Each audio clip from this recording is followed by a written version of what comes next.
Right then. Okay, so welcome back. Today we're taking a look at the Jade Shadows questline in Warframe, but there's a little launch trailer they want to have a look at. Apparently there's spoilers in this trailer for like the Warframe story up until this point, so if you haven't watched it, watch it, I guess. Sorry, if you haven't played the entire game, go play it, catch up before you watch this. But if you don't care about spoilers, then you don't care about spoilers. So, yeah, I do. But I've done it all already, so it's all good. Digital Extremes. Who do you hunt, Shadow?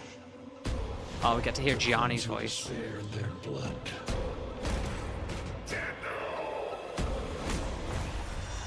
Your actions have consequences, chat. Wait, we get to play a Stalker? Yo. I mean, we've gotten to play a Stalker before. I've never. You know whose help she needs.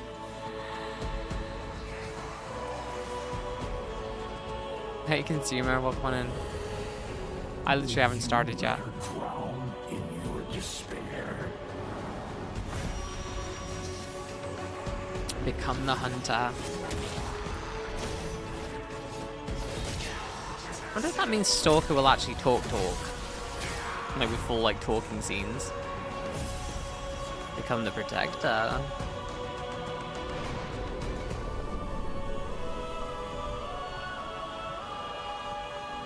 She do be pretty. No spoilers now, or we'll kick everybody's ass. Jade Shadows.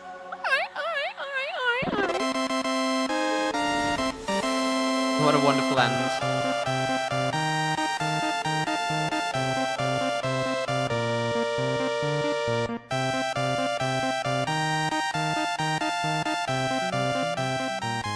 Thor, thank you so much for the 62 months. All right, we are in the game, so let's do it. In moments of despair, let the battle resonate with song. Jade Shadows brings out the newest Warframe, Jade, a glorious herald of both life and death. Delve into long-held secrets of the Origin system with our new Ascension game mode and latest cinematic quest. Ooh. See full patch notes. Evoking the solemn yet melodic hymns of a choir, the newest Warframe sings songs of devastation as she heralds both life and death across the Origin system's many battlefields. Through her, a Jade light can be a source of destruction or a source of support. Okay. Ascend into a new game mode. Introducing our newest mission type, Ascension. Stalker's stronghold is under intensive assault from marauding Corpus forces, but what they're after must remain safe. Bring your Warframe gameplay to new heights with this game mode, available on Uranus after completing the Jade Shadows quest. Ally with the Stalker. Uncover Stalker's oldest secret in our newest cinematic quest, Jade Shadows. Venture into his lair to uncover the truth and deal with the aftermath that unfolds from it. Complete the new war quest to access this content. Find the new Eximus variants wherever Eximus spawn, but be wary of their Jade light. These foes summon a beam that deals increasing damage the longer it touches you, so you better be quick. Dispatch your enemy quickly or outmaneuver them to survive. Review your arsenal with new enemy scaling and status changes. Armor stripping has been improved with our armor scaling rework. Simplified enemy vulnerabilities can be reviewed on any node to help optimize builds. Revisit cold, blast, and magnetic damage with changes to these status types and much more. Check out the patch notes for full details. Strike forth from the watery depths with the power of Ureli Pandea, in her new deluxe skin collection. This update also features new Tenogen creations from community artists Reku, Lubox Lost Epoch, Daster Creations, Ventral Hound, and Surf. Cool. Alright. Let's go. Welcome the back, Jade operator. light. Really? You're gonna give me 75% off now? Oh god. Every time. A new quest is available in your codex. Is this a bit loud, chat? Should I turn music on for this, by the way? Operator, Orders would like you to know that a review of your arsenal has been completed. After a great deal of computational analysis, it was determined that some of your items were in need of tuning. The required maintenance has now been performed, and those items are once again ready for combat. Orders notes the operator may need time to grow accustomed to these changes. To hurry this process, the attached items have been procured for you. Cool. 3-4, nice. Okay. Day 1 access, Jade Shadows. Creators, the next chapter in Stalker's history is here. Become the Hunter. Wield the Jade Light with our 57th Warframe. Enjoy new quality of life improvements, plus Ureli Pandaea and a thrilling clan-based event. Preparations must be made, of course. Please enjoy a selection of new items from Jade Shadows. So, we don't have Jade, because of quest stuff. So, we have the Even Song. We have the Cantere. Are you enjoying the view? Very much so, Ordis. We have the Harmony. Ooh, are these new arcanes? Ice Storm, Arcane Battery, or are these already existing arcanes? Secondary Surge. Secondary Fortifier. Melee Afflictions. Interesting. Are any of these good? Enemies affected by a status effects gain 1 additional stacks when they're knocked down or flung by melee attacks. Gain 1 overguard for every 100 damage dealt to an enemy's overguard. Interesting. On ability cast, next shot gains a damage multiplier for every 200 current energy. Would that be good with Oh, actually no. I was just thinking that wouldn't be good with Hildren because she goes off shields, not energy. Gain 0.05 maximum energy per armor point, up to 1,000 energy. Interesting. So if you put Arcane Battery on there instead, you could literally go all in on armor, and that would give you more maximum energy. That's kind of a good workaround. But you're still giving up a arcane slot though. On enemy frozen, gain 2% ability strength and 2% ability duration for 15 seconds. I feel that feels like it's just specifically for frost. Semi-rifle cannonade, only compatible with semi-auto trigger. Fire rate cannot be modified. More damage and punch through on a rifle. Damage and punch through on pistol. Status capacity and magazine capacity on shotgun. Ooh. Elemental shotgun, nice. Pistol, elementalist is status damage and reload speed. Oh, if you want to put a load of status on with somebody who uses pistols. Wait, do pistol mods work with maces exalted? Do those count as pistols? I can't remember, because that would be pretty good to them for them. Xbox Series S players are having a Warframe crash when they launch the game. Yeah, I had some issues early today, so hopefully they'll put out like a hotfix and fix that. Dragon Dread. Melee Elementalist. Status damage, heavy wind-up attack speed. Ooh, ooh, ooh, ooh. I do a lot of status damage with Baruch, so that could be good to swap out on something on there, if that works. Because I literally have like Adaptive Storm, right? Yo. Rifle Elementalist, punch status damage and punch through. And extra damage and punch through on shotgun. Also these. Spectral. Oh, cool! New, oh god, what are they called? Augments? Immediately assume spectral form. 100% chance for weapons and abilities to apply doom. Kills outside of spectral form. Decrease its cooldown by 1 second. I don't really play Dagath, so I'm not really sure how that would be, how that would work. Protea, Blaze Artillery Augment. When Temporal Anchor is activated, 1 existing artillery unit will attach to Protea, halting its duration countdown. Max combo count is 20 times. Interesting. Sevagoth, So Augment. Dark Propagation. Enemies killed while afflicted with So spreads its effect in a 15-meter radius. Shadow's Death Harvest also inflicts So.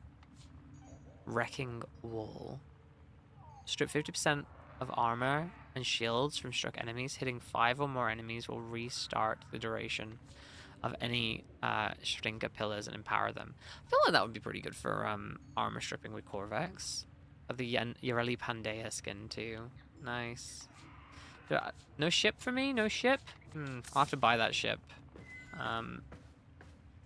Defo have to buy that ship. Alright. Should we just go ahead and do the quest line? New quest, Jade Shadows. Interesting. I kind of want to look, though, if that's a new Excellent armaments. model to operator. go in here. Please return Covered in blood. Safe, Safe and sound.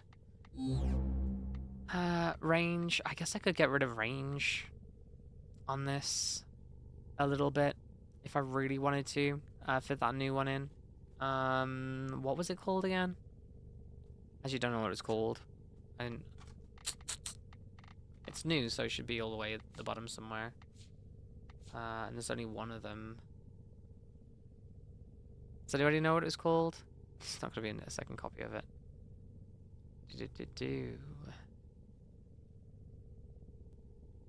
Melee Elementalist. Okay. Interesting. What if I put that on there?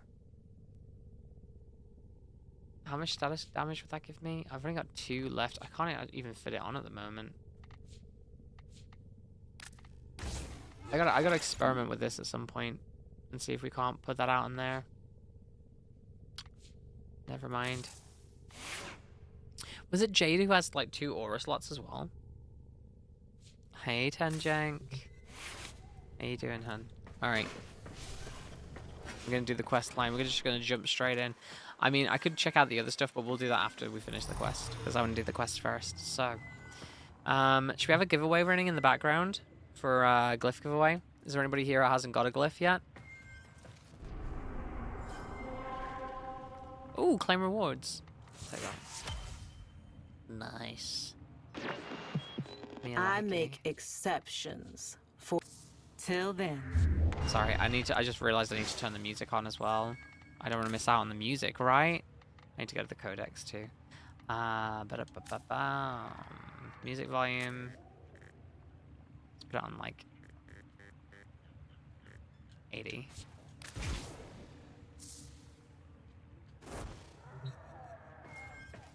Alright. You don't have the glyph Darkbreaker? Oh no. That is not ideal. Alright, quests. Jade Shadows. Ooh. Okay.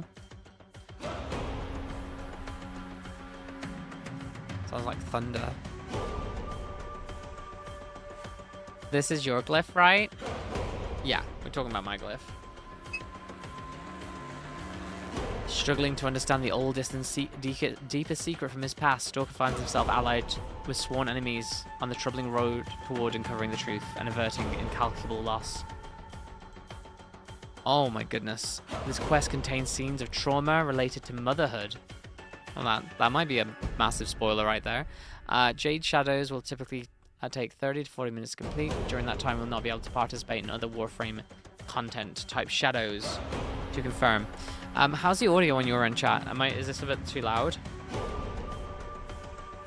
How's the audio on your end? Is it fine? Or is the music too loud? Might be a bit loud. Okay, let me turn it down a tad. How's that? Is that better?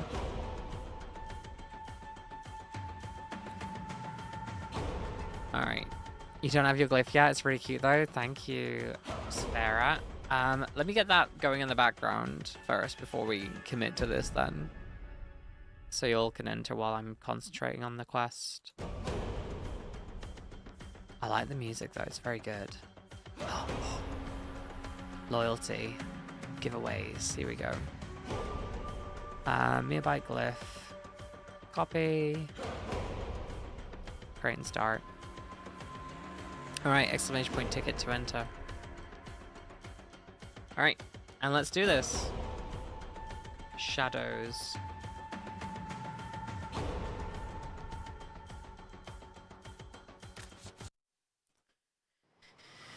My goodness. Oh! Alright, we're just gonna go straight and visit Johnny.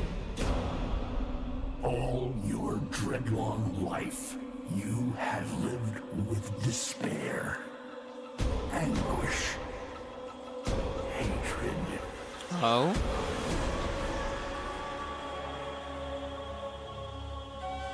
Are we gonna actually get him to say But none of these full sentences? compare to your guilt.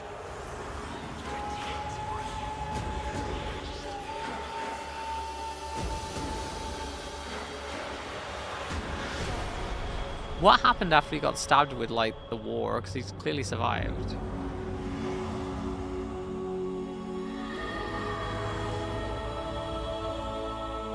Was Jade protecting him? Of all the gods and kings and golden lords, why was it you she saved?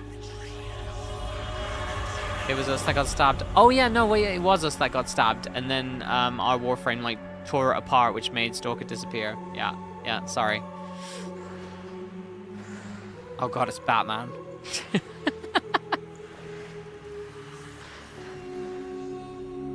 That's how Stalker sleeps. He just hangs out upside down.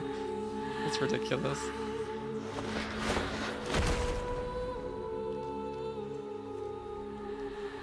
I can't wait to hear Gianni though. Oh, my goodness. Is the Stalker's name Soren? Okay, of course we're where is her now again? Like under the under the ocean in. It's not Saturn. It's not Neptune. Is it Uranus? Uranus. Thank you. Uranus. Are we collecting stuff? Please follow the feathers.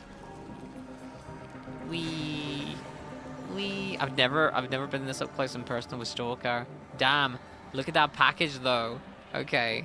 What's the butt like? There could be more cake. Yeah, there definitely could be more cake on this. I'm just gonna say. Come on now. All right. Oh my god, what? No, like, listen, I just want cake on my Stalker. That's all I want, okay? We're being robbed of cake. Her light is dying. Her life almost spent. Is she there the whole time? And you will never learn why this unknown slaughterer chose to spare you. It's got something to do with Stalker's past, clearly. Oh my god, walking around like a monkey. Okay, get up. Comfort her. You know whose help she needs.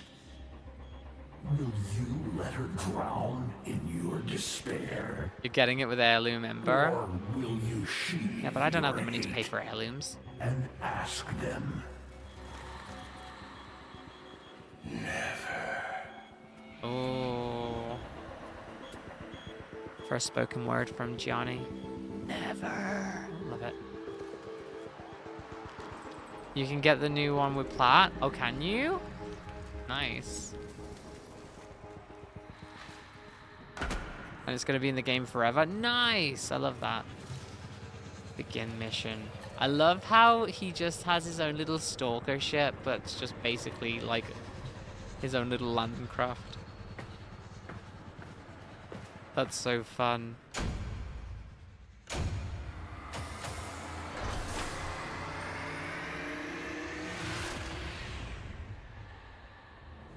Soren is his name, right? Alone. The Stalker stood alone.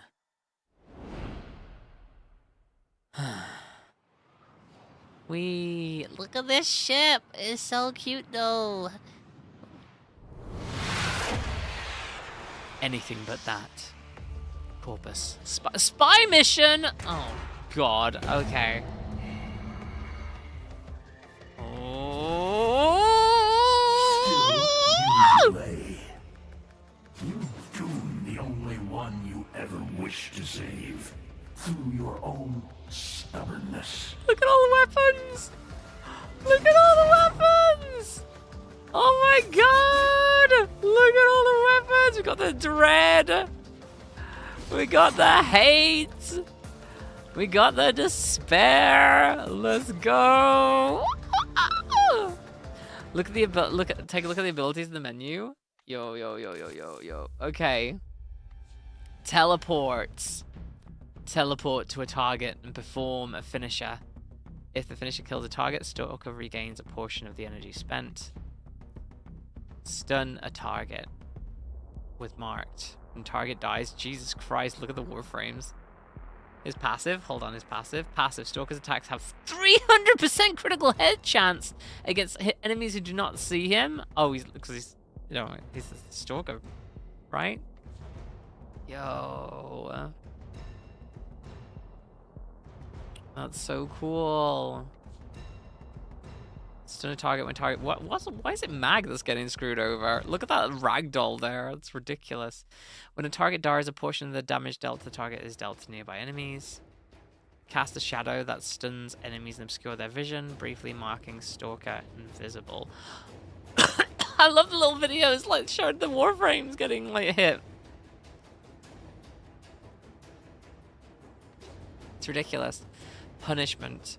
Absorb incoming damage and cast it back at the enemies in a barrage of energy projectiles. Yo. If you level up your stuff in Devuri, you had a chance to play as Stalker. Yeah. I hate the bow though. Like I do. Hate the bow. I hate spy missions as well, so this is gonna be fun for me.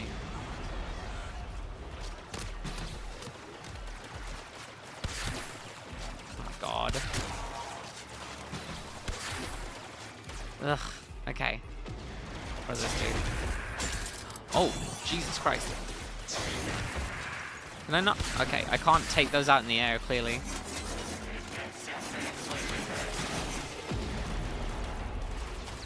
I need to get used to these. Oh my god, my controller's like being really weird on this one.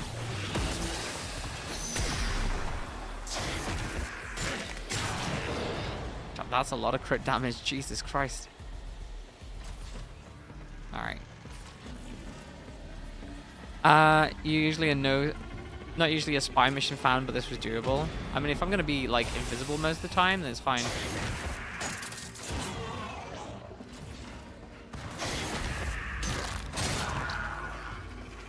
I'll take that.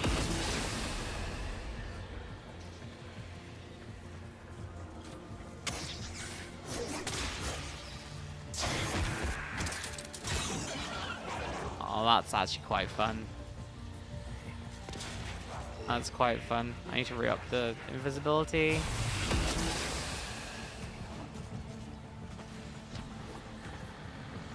We can do this quickly. Just ignore the enemies. Oh, auto breach. Nice. Okay, that's pretty cool. Imagine if Stalker could use those attacks when he invaded you. Why not, eh?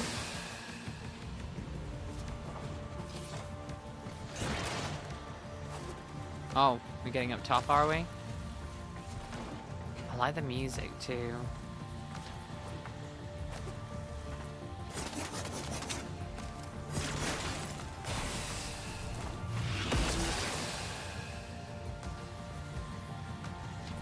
Very cool. Did-it-do. Did-it-do. I usually mess this up, so let's see how this goes. Wait for it. Did it do? Well, that's fine.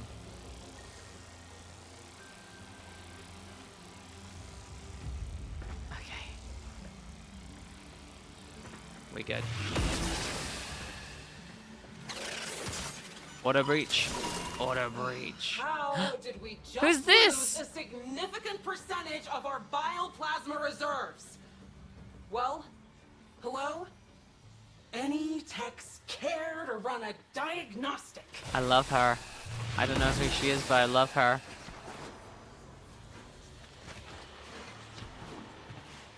I do love his movement as well. Wood?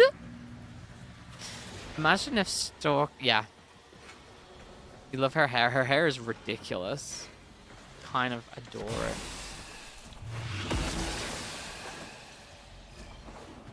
I'm just gonna stay invisible the entire time.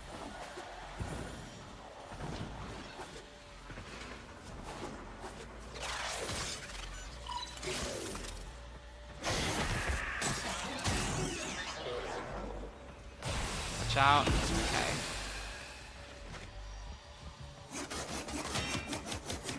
Oh my god. So much. Alright. How do I get down there?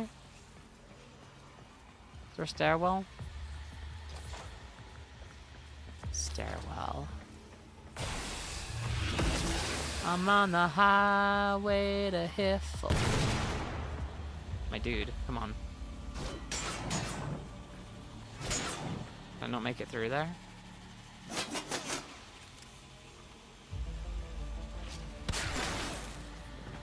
Let's take that out. Stalker is too OP for Spy. Absolutely, Gemini. They're all connected. How the hell do you take them out if they're all connected?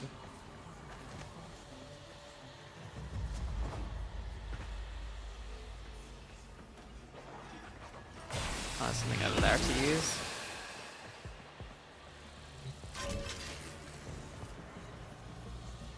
Can I just literally get past them? Whoa! What the hecky? It's just a part of a, they're sucking out parts of a freaking, what do you call them? Sentient. Jeez Louise. That way? Okay. How do I deactivate that?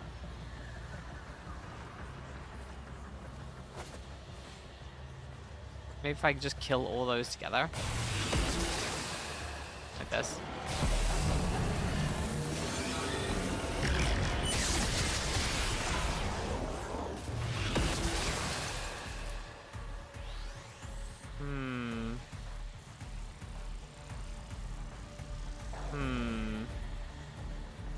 There's gotta be some other way.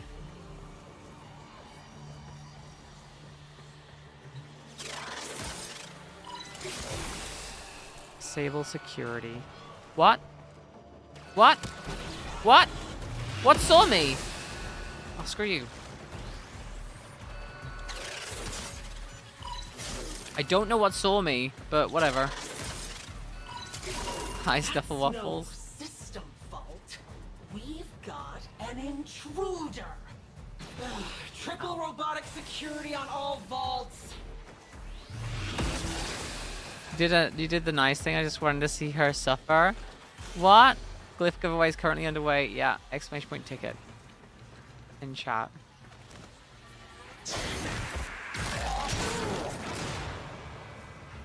Those Jade Eximus.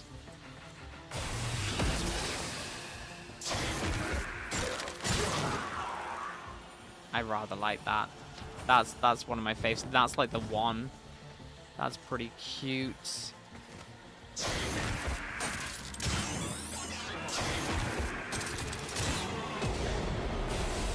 So much damage.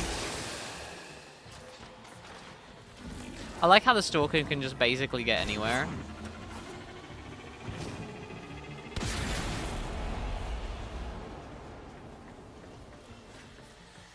Because that's a specialty. He would be a expert spy.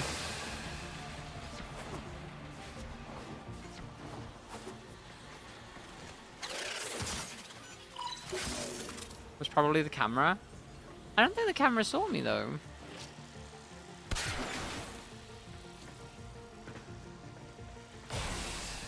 Okay.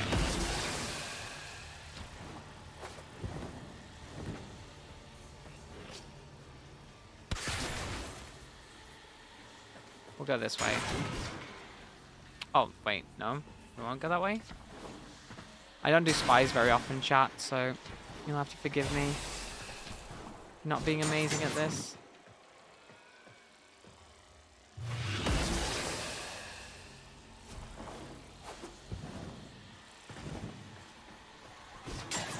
Can't go that way. I gotta drop down.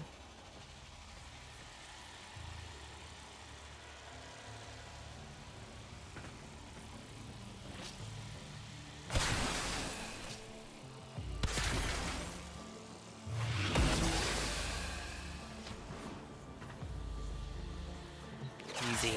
Stalker sure does get around. He has to like transport to loads of different places. I should have like a start a podcast Camera 5. about voice acting and invite voice actors on. What is that thing? Tenno? No, he doesn't fight like a Tenno. Troops, monitor, but keep your distance. Interesting. I could invite Johnny on. I could invite Lucas on. I could invite This is Captain Zito of the Ardent. Quills on. In service to Be a great mighty time. Parvos. Whoever you are, Ooh. stand down. Parvos Your in his actions will golden not be hand. tolerated. Like a fun part of it could be like getting them to do like other impressions of like do voice lines from like other other things in their character voices. That could be pretty pog. Like on that like you know the guy who voices is it Yakko? Not Yakko. One of the Animaniacs anyway. He does that a lot. Ooh. Light it up, light it up, light it up.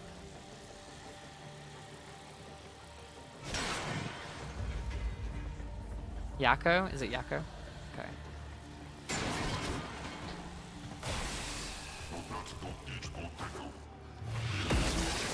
Right. How does one get down there? Over here in this corner.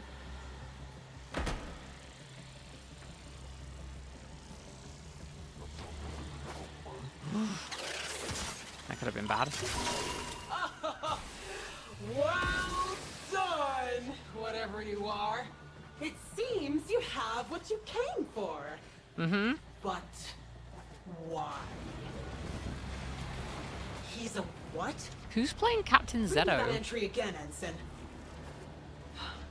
But what use would the Tenno Hunter have for medical grade bioplasma?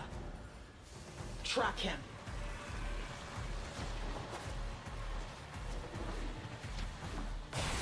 Okay.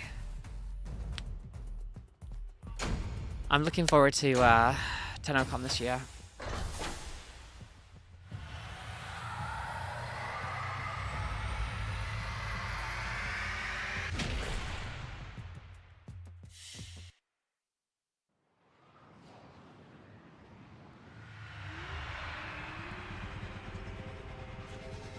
It'll be dope. Okay, so Gemini gave you a nice piece of advice, but I deleted it, so you suffer. You can just walk straight through lasers with invisibility. I hate you. I hate you so much, Ifer. Jesus Christ. Thank you, Gemini. I appreciate that. God damn it. God damn it.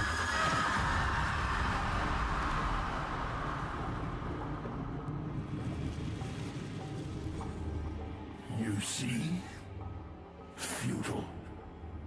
Only one can help her now. Is it the Tenno? Yeah.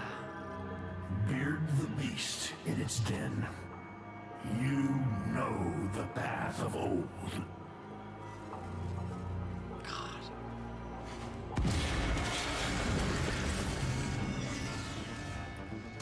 Alright, eradicate intruders. Oh, hello.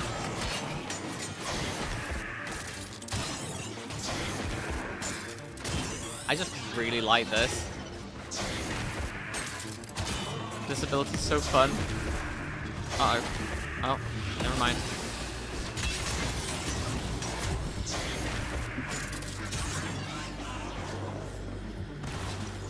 God damn it. You know what? Screw it. Wait, that's a directional thing? Okay.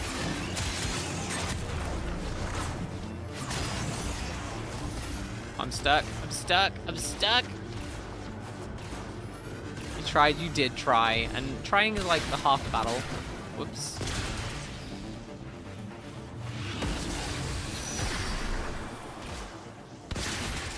Oh, that has like explosives on it too. I didn't realize that.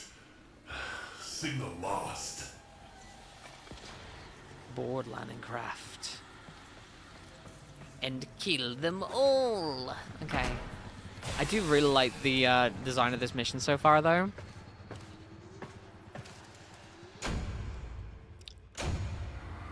Fairly cool.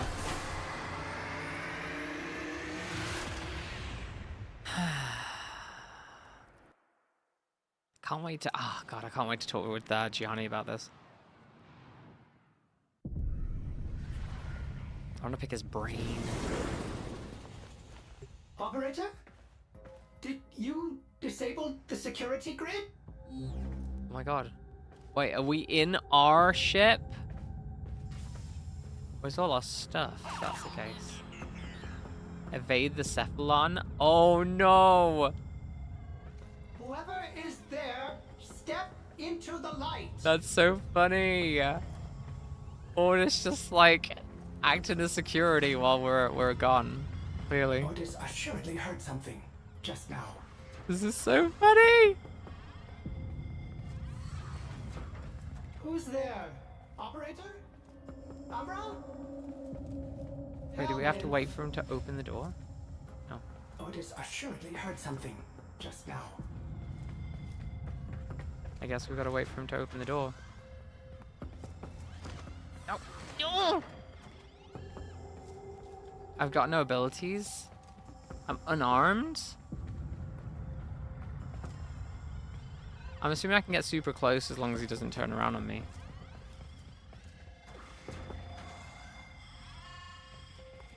There we go. Cool.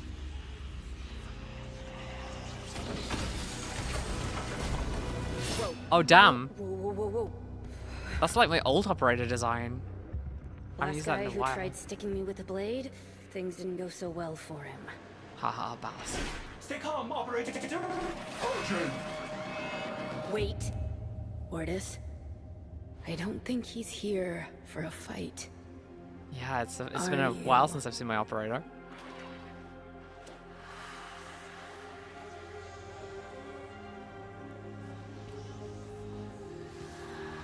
That feather. Processing. It is from a warframe. One who went missing around the time of the Oracle fall, but documentation is scarce. This is really cool. Almost redacted. You're here for help. For a warframe. Why?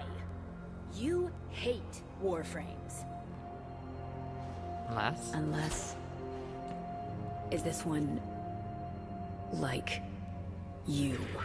Orders doubts anything is left of their sanity at this point. Still want to know why Alright, Stalker I'll hates help. them. For them. Whoever they are.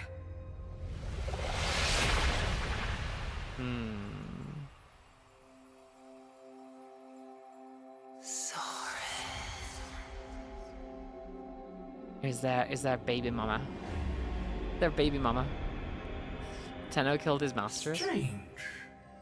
A warframe's power should last forever, but some additional factor is draining hers. I am unable to determine what. This is such a this is can't the let her weirdest die. thing that's happening right now. To This thing on restore screen. a depleted warframe, Ordis suggests you turn to the base matter of which warframes are made. So The infested flesh. infestation. Okay. Go. Wait. I'm just getting a little bit more time. Little picture here. Me and the gang. Absolutely feral. And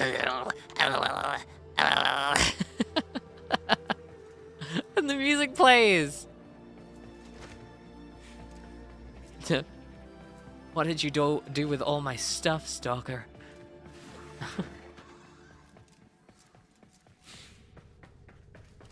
All right, cool. We're friends with the Tenno now. Or the Stalker's friends with us now. Does that mean that we stop getting chased down every other mission? Probably not, but we'll see. The Ancestor, an infested ship.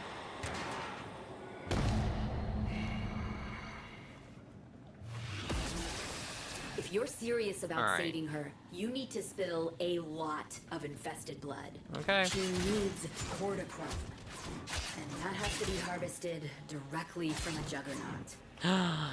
We're going after a Juggy? Oh my goodness.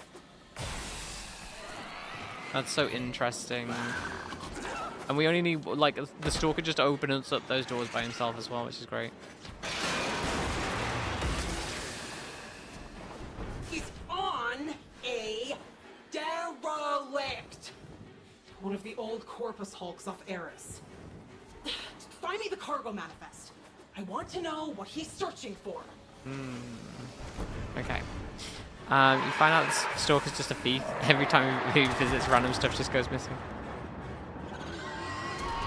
Juggernaut Behemoth. He's woken a juggernaut. Clumsy. Unless he meant to? But why? This might take a while.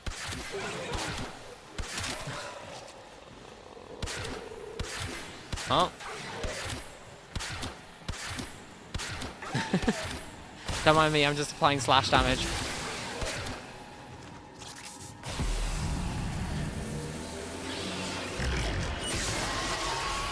Is there anything that, like, strips armor with these abilities?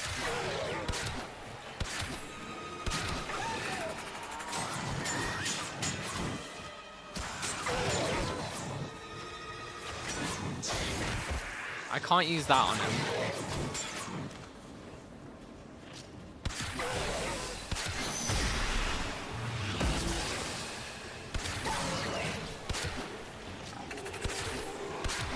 I think it's just faster to do this.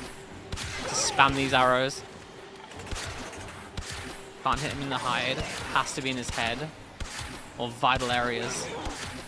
All of them!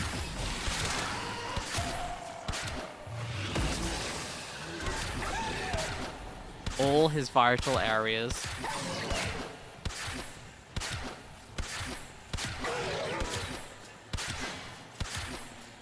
This is the slowest way I could ever do this.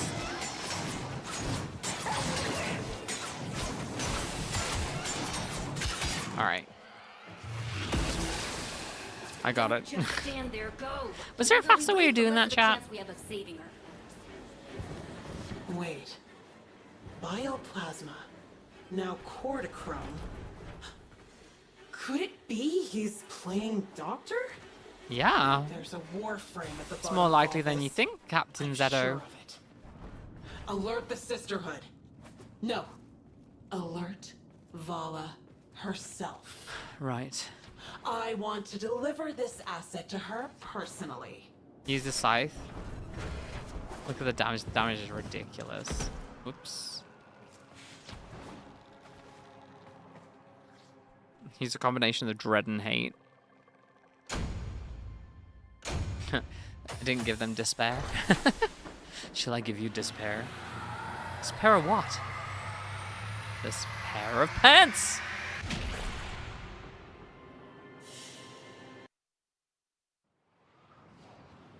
Okay.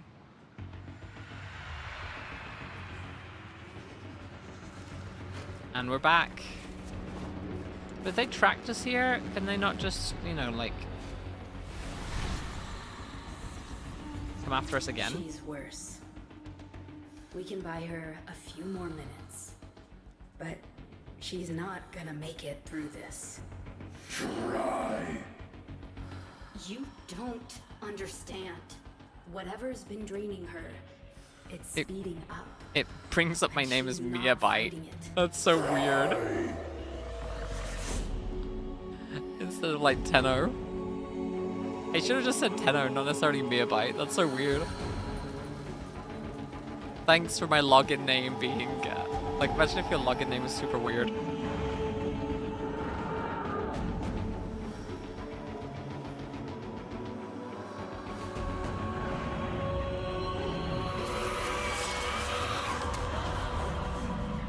Is there going to be some kind of transference? Jade.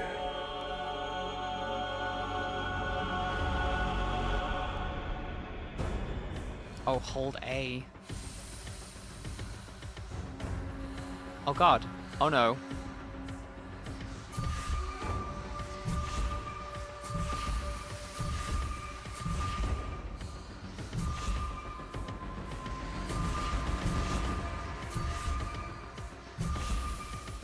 Am I doing this correctly?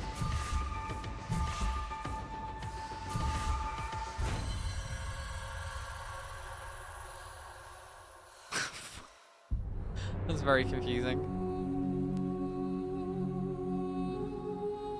Yeah, I have no idea.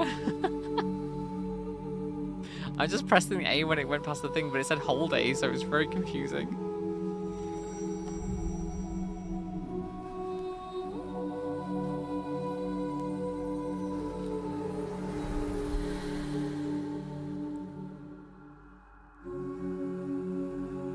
Steve, can warframes get pregnant? Apparently, yes.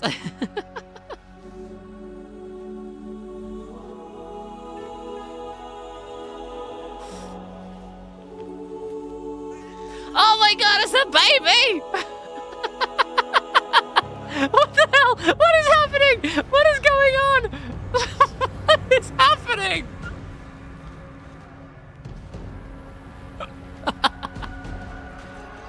Oh god, it's latching! It's latching on! No!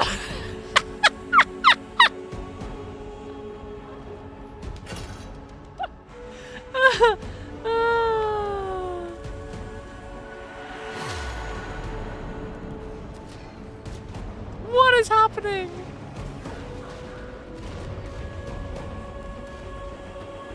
I want to see this, like, baby warframe? What is happening? Oh, hello. Get out of the way. Get out of the way. Get away from my baby.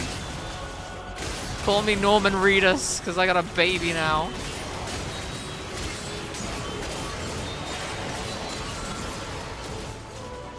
Oh my god, don't jump like that. You're gonna confuse the baby.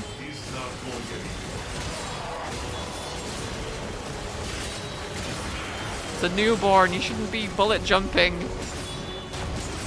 Stuck in a corner. I'm technically invincible though, so it's fine. I can just run past everything. Whoa! Almost left without me. He's coming up. Get security in position. He's coming up. He's coming up. He's coming up. He's coming up. He's coming up. He's coming up. It's Dare. Take your child to work day. Candidate. Brother Parvos is watching. Uh-oh. Oh, I missed the, Captain, there's no warframe down there. Just traces. I missed the ship. Something. Rip it from his dead hands.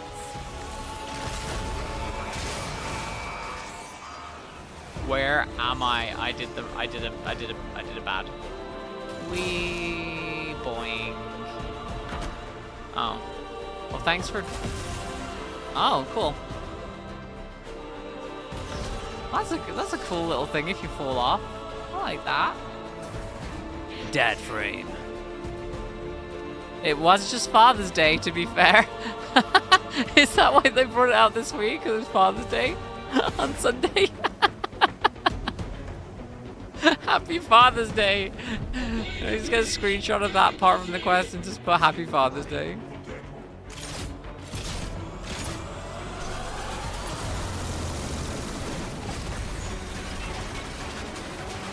That's not how fingers work.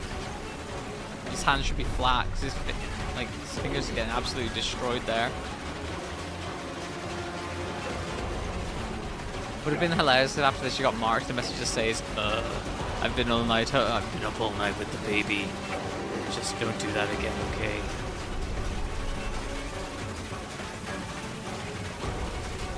What a weird quest.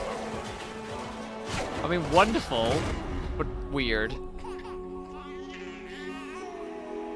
All crew, cease fire! Cease fire! Stop! Are they gonna steal the baby and we're gonna have to get it back? Is that gonna be the new quest line?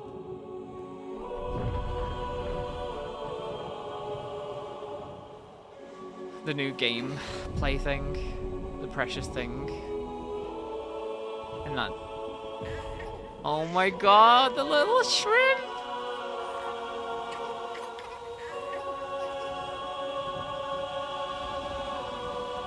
Are you gonna let us pass?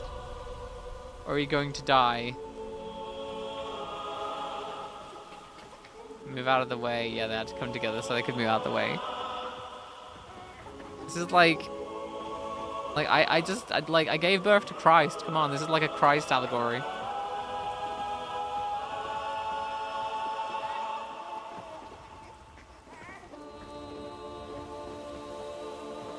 Get out of the way or I'll strike you down.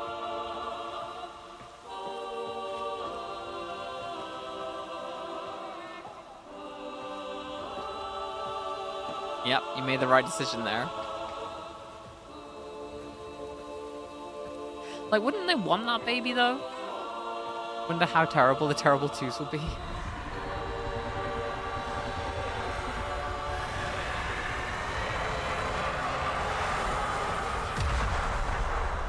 I salute you, baby.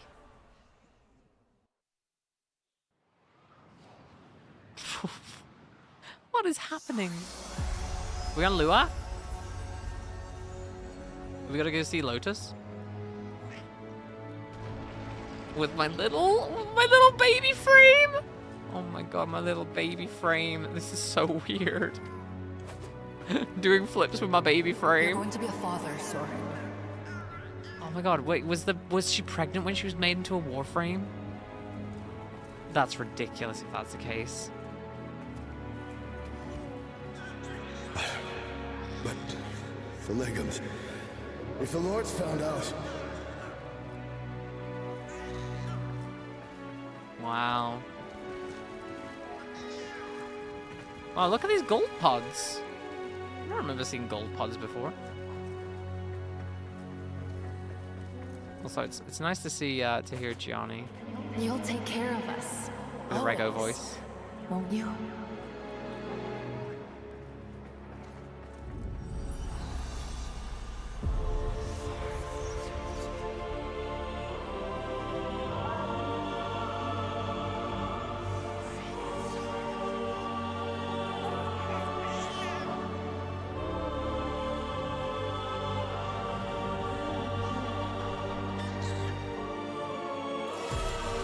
Choose a name? Oh my god. Sirius or Orion? Sirius is too much like Harry Potter. We're gonna go for that. Oh. Green or red? Does it change anything about the baby?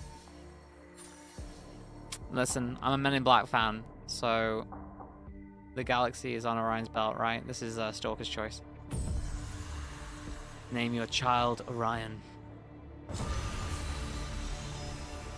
Orion. He chose Sirius for Jade. Parts of the music remind me of the music when Neo sacrifices himself in the Matrix. This is so weird. Like, there's like this is like biblical imagery. The heart is a labyrinth, none darker than Stalker's. At the center lay answers, loss, and life. One life lost for another life gained. Life never before seen in the origin system. An impossible life that, in turn, brought with it more questions than answers.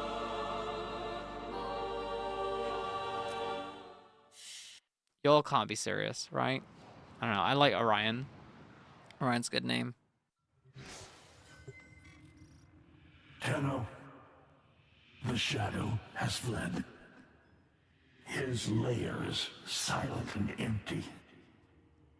He will not return. Hey Warframe, how you doing? Who's on the account today? Understand, she haunts this place. That was Her amazing light has and marred incredibly the weird, earth. but amazing.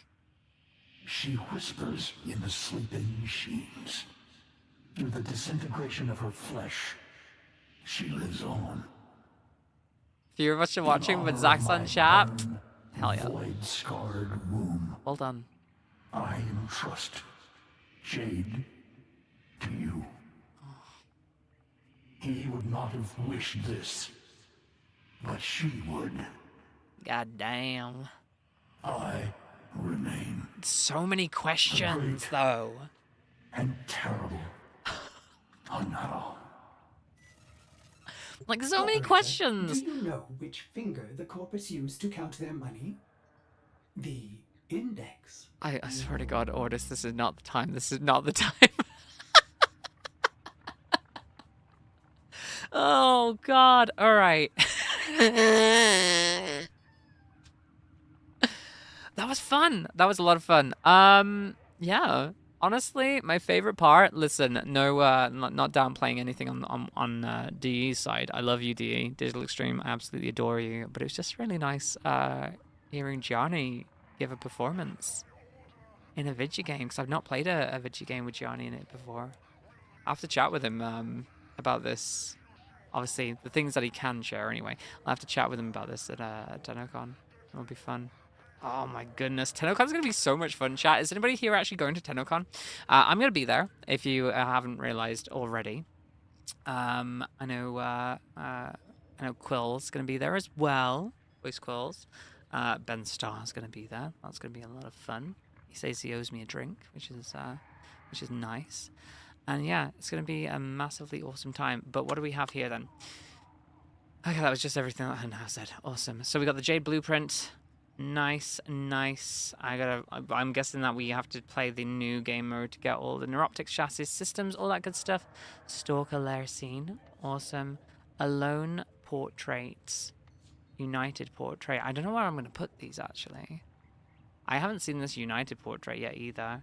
Did I just completely miss the moment when that popped up in the mission? No, there are going to be a lot of questions. Well, one, I'm assuming that the baby was only, like, the baby was born because the mother, whose name, Jade was her actual name, because it's the Warframe's name, and her name. Interesting. Interesting, very interesting. And this implies that the Stalker's name is Soren as well, which is super interesting from a lore perspective. But this implies that she was pregnant when she was made into a Warframe, and that means that Jade was the original Jade, and we can recreate a Jade Warframe from the blueprints that we have now. Interesting. All right. Once a Dark Avenger, now a devoted father. Does that mean he's going to stop coming after us in the game, though? It'd be interesting, like, if after this point, like, he stopped hunting you down, it was literally just the Acolytes after this point that hunt you instead. That'd be a good touch. All right, United Portrait. I want to see the new game mode, though. It's on Uranus, right? Let's have a look. Can't wait to play Jade and use Baby Blast. All right. Where are we? Oh, I like these little green things over the top of them now. Interesting. What does that denote? Does that denote that there's still, like, stuff there to do? I don't know what that denotes. Oh god. There's been a bunch of, like, quality of life changes as well, which I'm super interested in. Oh, I can see exactly what I've got equipped too now from this menu, which is really cool. And I can just upgrade and switch stuff out. That's such a good quality of life change. Oh my god, no more going to the freaking armory. Yo. Looks like a mastery symbol. It does look like a mastery symbol. So does that mean that you've completely mastered it then? And there's nothing left to do? I'm assuming that's the case, because I've got a lot left to do on Steel Path. So if I switch over to Steel Path... No? Oh, maybe it means... Okay. I think I know what it means. I think the green means it's mastered in the regular mode, and I think the yellow means it's mastered in Steel Path. You've done all of the nodes in regular, and this one means you've done all the nodes in Steel Path. Because that would make sense. Oh no, I haven't. So I've not done these. Unless I'd done those before these nodes came out, which could well be the case.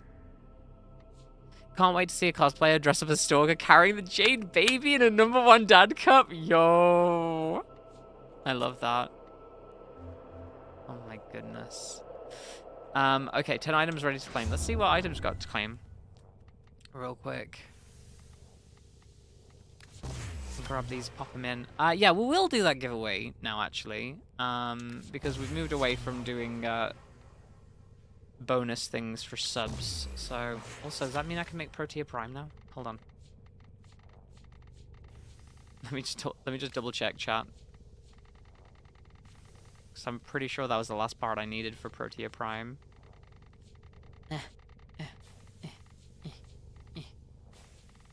I know my alphabet. Oh, wait. Do I not have the blueprint for it? No. Don't tell me I don't have the blueprint for it. Oh, no, I'm sad. Okay, never mind. Yeah, let's build another one. Why not? Yeah, okay. Last chance to enter into the giveaway. We'll run another couple today, but first things first. Let me draw that real quick. Let's see here. Literally, there's only 3 people entered into the giveaway, so one of you is gonna win. Yeah, exclamation point ticket if you want to enter into the giveaway. You've got like, this is for a glyph, by the way, my glyph. In fact, it's specifically the glyph that you can see right there in the middle. You want that glyph? Last chance to enter, exclamation point ticket in chat. One of 3 people right now is gonna win. Because I've not been talking about it much. You'd enter, but you have it. Oh, well, we're good then. All right, closing the giveaway. And drawing a winner. And the winner is, drumroll please, is Dragon Red. Dragon Dread, sorry. With a 33.33% chance of winning. Congratulations, Dragon Dread. I love that for you. I love that for you. Will one of the mods be distributing that? I'm assuming so. Keep in mind, I'm still sick today, chat, so my energy levels are really low. You'll be doing that? Congrats. I want to see the new game mode. Does anybody want to join me today? For that new game mode? Uranus. Is it on Uranus? Belly of the Beast? That's not it, right? Hold on, that's the operation. Is that a new operation? Operation Belly of the Beast. Collect volatile motes and put an end to Parvus Granum's Jade Light Eximus program. Obtain them from Operation Ascension missions on Brutus and Special Operation Alerts. Ooh! Jade Light Ephemera? Let's go. And this is a clan thing, right? Yo. It's also the new game mode. Okay, so we need to do Operation Belly of the Beast. And, oh, awesome. Visit Ordis on the Lorunda Relay Mercury to claim rewards and commit Jade's volatile modes to the sun. Okay, so we gotta go to Mercury after that. Operation Ascension missions from Brutus and Special Operational Alerts. Are there any operational alerts right now? Oh, yes, interesting. Okay, so... send me a message in game if you want to play. If any of the mods want to play, let me know. We can jump into voice. But speak now or forever hold your peace. So we have Belly of the Beast, Defense, Sabotage, and Mobile Defense. I mean, those all work. We'll do Sabotage first, right? For you doing this this new game mode with me. Interesting. Highly charged particles of pure energy, the source of the Jade Light and Jade's power. Coveted by Parvus Granum for his Jade Eximus program. Oh, wait a minute. Do we not get like any treasurer voice lines with this? I want him to show up again and just be like, "Oh, I'm getting the Jade Light for Parvus." It's gonna make fun of Lucas. You remember, right? There's a concert you're going to, a Final Fantasy concert you're going to. Or did you imagine that? Yeah, September. It's a Final Fantasy Distant Worlds concert for the Rebirth stuff. Null Run, alerts aren't on the new game mode. That's Brutus and Uranus for the Warframe, but upload. Okay. I want these volatile motes. So, who's with me right now? We've got 2 spots left. Ifra's in. Anybody else? You want to jump in voice? You saw a Distant Worlds thing for this Saturday and you were confused. No, it ain't this Saturday, but I will be going down to London next week for the... I was invited down to the Final Fantasy Dawn Trail launch event, like the fan launch event party thing. So, yeah, I've just had to shell out like 170 quid on a hotel and transport for that, so that's been fun. If anybody wants to tip me, by the way, please do, !tip in chat. Super helps out. God damn, it helps out. Yeah. Please give me money, money now. Me and needing money a lot now. Thank you. Let me close that. And jump into voice and jump into VC. God, I want a picture on his brain. Okay. Here we go. Where's my VC? That's the regular VC. You're in the wrong VC, Ivor. There you go. Hello. Did you go in the wrong chat? No, you went in the wrong chat. I went in the right chat. Shut up. I did perfectly the first time. All right. So, Belly of the Beast. We're gonna do Sabotage. Does anybody else wanna join? You have like, honestly, like 10 seconds before I just start it up, and we'll just go pubs. London's so expensive. Yeah, we'll go pubs if nobody else joins, which is fine. It's been a while since I played Warframe, so. I mean, we don't need anybody else. We don't need anybody else. All right. No, we don't need pubs. Well, let's do it. Not currently playing Warframe. Tyson, terrible, awful. Yeah, this is why I want to bring Warframe back into the rotation of games that we're playing at least weekly, because without it, like, it's just so on and off. And I need to do weeklies anyway. I need you to sabotage this ship's reactor. The reactor is a complex system. Oh, hello. Okay. So we're just completing the mission as usual? Yeah. Okay. Nothing special about it then. Interesting. No, apparently not. Right, I'll just jump straight through then. My controller's feeling like super weird at the moment too. It's like usually it doesn't stick this much. That was a juggernaut. They were lured out by the death of infested. Lay low and it should go away or amplify to yeah. draw it out. Dragon Dread, if you're in the chat, speak up.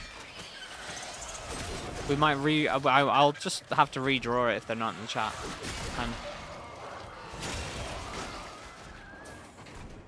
Zems the brakes. Let's see. Let's get ourselves over here. Yeah, they have been here throughout the quest. Yeah, they were here throughout the quest, but like... the important part is when the giveaway goes, you know what I mean? Yeah. Oh god. I haven't done a sabotage in so long. Moved on. It's safe to proceed. A coolant cell has been extracted. The reactor is going into stasis. Now is your chance to complete this sabotage. I love how the doors open just afterwards. Make sure it never works again. Coolant cell extracted. Right. Now, if I remember correctly, you don't put it into this one, otherwise it makes it take longer, right? Yeah, I'll put the fire back in to blow it up. Yeah. We're getting Jade lighted. Ooh! I don't know what that means. It's like a little... Oh, there it is, behind you, look. Oh, it's this like thing? a beam that follows you about. So don't stand in the beam, essentially. No. I feel like it should one-shot you. Hold on, I kind of want to... With it being the Jade light. I mean, it does a lot of damage. It's not, like, not damaging. It's just, yeah.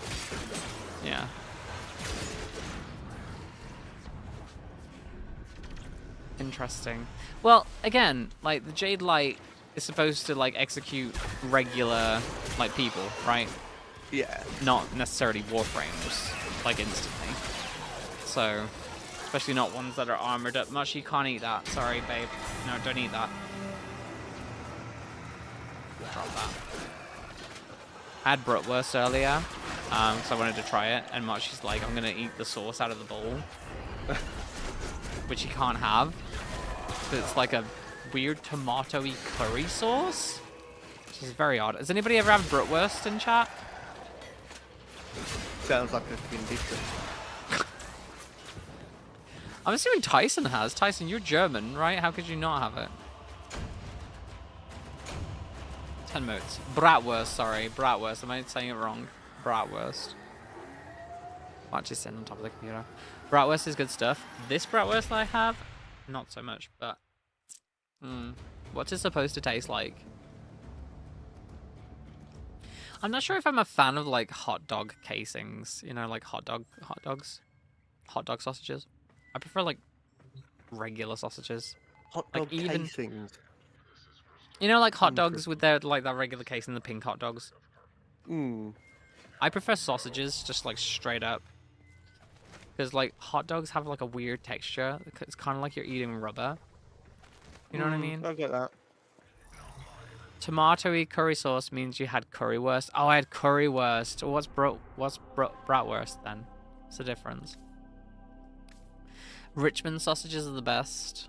That's what I'm going to argue about, like, which sausages are the best. Because, like, I rarely have sausages anymore. My sister doesn't eat pork, so I rarely, like, buy pork. But I did buy schnitzel. At Lidl right now, there's, like this line of things called Alpa. And it's just, I think it's just all German stuff right now, so... I bought a bunch of that today. I bought some strudel as well, and some Viennese. I don't know if that's how you pronounce it, like style coffee, which I definitely want to try. So, for all of my childhood and quite a lot of my adulthood, I thought that word was Vietnamese. Vietnamese? Yeah. I mean, there is Vietnamese. Yeah, like, you know, you can get those little cakes, like the Viennese swirls. Oh yeah. Like, You thought I it was thought Vietnamese swirls. And it wasn't until one day I thought, Vietnamese making these? I don't know about that. And then my mind was open. I love having you around, Iper. It's always a fun time with you in chat. Where's that Jade light gone? Honestly, you know what? I feel like the Jade light shouldn't be like a little tiny beam like that. I feel like it should be like a bigger laser, you know? Like a Death Star. Like a Death Star beam, like an orbital laser, you know, like in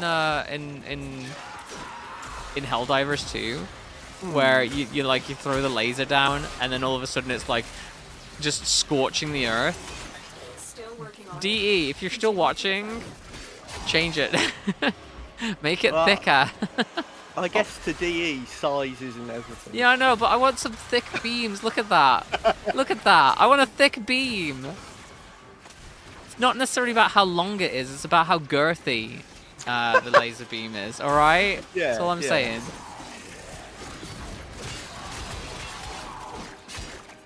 Are you saying that you made bratwurst with hot dog sausage? No, that's just what was in the thing that I bought. I bought currywurst and it had freaking hot dog sausage in it. That's what I mean. Which isn't ideal. Is it usually with like regular sausage? Because like I feel like I've only ever had like these German style things with like hot dog sausage. That explains why it wasn't very good. Well, that and the sauce wasn't very nice either. Like, I'm not sure if I'm a fan of like essentially baked, well, not too far off baked bean sauce, tomato sauce, with curry powder on it. Like, not ideal. Beans. Yeah, it's just regular sausage usually. See, that would probably be a lot better. This is more like, you know, there's the mini hot dogs that you can get in like a tomato sauce. I think it was more like that, which is not great. It was not ideal, and it was not good on my stomach being sick too, you know. So, you ever had chicken sausages? No, only pork. You know what I want to get this year? Actually, when I go back to Canada, poutine. Poutine. Oh yeah. And apparently, that name rings a bell. What is it? It's like fries with like gravy and like curds on top of it. It's like fancy cheesy chips, essentially. Right. With curry. Your dad is looking for beef sausages. Yeah, I'm so boring when it comes to Warframe. I want to play with Jade. Why? Because I'm just constantly using like Baruch. And I feel like Baruch's one of the more boring frames now. Because like my way of playing is just rinse repeat, but it means that I can like concentrate on talking to chat instead. Oh, Jade pops off. It's quite nice. Alright. I'm after gonna hit up Digital Extremes later and be like, where's the best place to get poutine from? You know? And I'm really annoyed, like, I don't know if there's an office tour this year. But I got really sick last year and I couldn't go to like all the stuff after TennoCon. I caught COVID. I had no symptoms, right? I had no COVID symptoms, but I didn't want to spread it, so I had to stay in my hotel room for the rest of my trip, and I was really sad about that. So I'm hoping this time I actually get a chance to visit and do all the post TennoCon stuff with DE. That'd be fun. Considering like what we need paying to go halfway around the world. We need to like fund you a hazmat suit. Yeah, that'd be nice. I mean, TennoCon technically hasn't been funded, so I don't expect that happening anytime soon. I don't know if you've noticed, chat, but there's a cost of living crisis, and the first thing that happens is entertainment gets screwed over. That's a fantastic time to remind you all to sub, by the way. If you want to, if you've got yourself a spare Prime Gaming sub that you want to throw at the stream for me, giving you countless hours of free entertainment, please do. Or you can tip directly, exclamation point tip in chat. How many knives can you get at the moment? Currently 32. Alright, because I'm giving you 71%. Oh, I mean, as of right this second, usually it's about 27, but it might be slightly less because I've been messing about with it. Oh no, because I'm giving you 64% strength. I think there's a drop off when it comes to the number of knives anyway. Don't call them cheesy chips while you're there. I mean, I know it's different.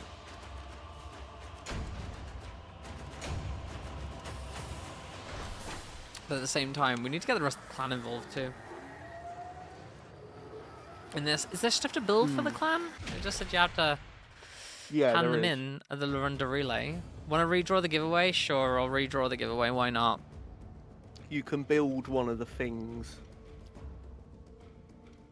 Draw another winner. Oh look, it's Darkbreaker. Darkbreaker, you won. Speak up, hun. All I wanted was a little bread. Well, cool. Look, you get like a quick look at your standing from this menu now. Yeah, it's nice, and they show you like on planets, like what good states effects to bring are. Yeah, unfortunately, I've put Ben in the way, so I can't actually see the menu, but that's fine, I guess. Yeah. Make him a little stand on there so he can just sit in front of it. I mean, like I've got the pedestal for everybody else. I could give him a pedestal as well. Yeah. Yeah, I guess. I could do that. But I'm not going to. I have a TennoCon digital pack to give away as well, which I've got to do at some point. I think I'm going to do that on Twitter, though. As much as I hate that platform, I think I'm going to force people to follow me on Twitter instead. Boost up them numbers, innit? In order to enter. So, yeah. Ole. I mean, one day, you know what'd be really cool? Like, everybody I know, everybody I'm friends with is basically like a VA in Warframe now. Which is ridiculous. Ooh. And maybe fingers crossed one day. Maybe I'd get the chance. To the Lorenda Relay? Yeah, just to see Yeah, I like did. what rewards are and stuff. That was the next thing I was gonna do. Yeah, thank you. Alright, cool. I'll shut up then. No, it's okay. Where is the Larunda relay? I've forgotten. Is it off Mars or is it off Earth? Mercury. Mercury? Ah. God, there's so many relays and I constantly forget where they are. Busy. Oh, we're gonna go to oh, there is no 27. Oh, I'm sad about that. There's no 69 either. I'm sad about that too. There's too many people there. Yeah, let's go to 28. Why not? God damn it. That sucks. Right, I do want to play the new game mode though. Give that a test out too. While we're here. I can't believe it's 8 o'clock already. Jesus. I've been getting up a lot earlier. Now. So it also means shorter streams, unfortunately. Oh no. Alright, who are we visiting again? Apparently Ordis is here. Ordis is here. Is he under the fast travel menu? He is. Operator, we shall lay Jade's Well, mortal that- roots to rest in the embrace of the sun, well out of reach of Pavo's Granum and his tawdry schemes. She will, once again, be a part of the giving of life. Aww. Ordis hopes this is what she would have wanted. Are we just throwing the volatile motes into the sun? Wait, clan only? So you can do it by yourself or you can do it part of the clan. Release vestigial motes? I don't know what these options do, which is kind of like scary. I think one of them for your... You see this? Assist a random squad of 10 Yeah. in the Belly of the Beast Ascension mission as the Stalker. You'll earn rewards as if you were a squad member. That is really cool. That is very cool. Unlike her vestigial modes, Oh, the clan has different... are finite and irreplaceable. Stuff you can buy. Very well. Yeah. Operator, do you see anything you would like? There's a lot here to get. Jesus Christ. Alright. We're going to be farming out a bunch then. It's nice to see a bunch of arcanes on offer. I Oh, wanna that... get these. That chest piece that the Stalker had on. Mm-hmm. Oh, that's cool. The Krios Signer is back. Is that just going to be for every clan event now? One Yeah, per I customer. imagine. Mm. Collecting the motes is enough for the progression. Belly of the Beast sigil. Cool. I've gotten most of this stuff already. Which is fine. Let me have a look at the clan stuff though. Well, you don't have a full Arcane Energize yet, do you? No, but like I want to get the other stuff first anyway, because like I want to get the ephemera. I want to get the enlightened hate skin, because look how cool it looks. Yeah, that does look awesome. The Reaper. Belly of the Beast emblem. That's 45. Is it 45 on the other one? The volatile modes are in Wait, it's 15 on the other one. If the Tenno can snatch them all What? up, Why is it cheaper on Pavos one and than it his is on the Jade other? Exodus project will be halted in its Is there any tracks. difference? Perhaps Oh, the it's an opportunity to take emblem. another The trip other, to the depths cheaper of ones are could sigil. Ordis have Oh, saved okay, Jade. okay. Ordis has That makes more rerun the sense. simulation of the event 600,004,043 times, and Ordis has still not Yeah, found they've a put a lot satisfactory course in of this action. time. Like, there's a lot of new stuff to collect. Happen sometimes. Perhaps the operator needs to take another trip to the depths of Uranus. What is release vestigial Find more modes? volatile this Ornantaris fellow. Ordis feels Oh, like he, too, cool. stood up for Jade. So this is also how you get the chassis, neuroptics, and systems. Yeah, and I And think the weapons these... too. Have you got any of these? No. Okay, so I think these ones come from the game mode. Because Yeah. I've got 11 of them. Yeah. That makes sense. All right. Well, I've got to get these anyway. To build Jade, so we should do that. Hi, consumer. Is this shop limited time or a new perma shop? I'm assuming that this is permanent for Jade, but I'm assuming that these volatile motes are specifically just for this event. How long is the event Okay, running Yeah. till? Orders will That's a be here, question. as well as I think it's a month. benefit of A being month? Cephalon Okay, we got a two month, phases chat. at once. God, a month from now is actually TennoCon, so Yeah, it makes ooh, sense. drop chance blessing, thank you. Alright, let's go somewhere else. Would anybody like to join for these new missions? I need to switch out this Orders knows what to Torrid. do. Orders has been taking modes. That was a pun, Orders. That fault was supposed to be bypassed, Orders. I have so much stuff that I need to level up, I've just realized. Yeah. Yeah, there's a lot. There's a You're lot. so close to 30 as well. You could get there easily. Yeah, I should do that.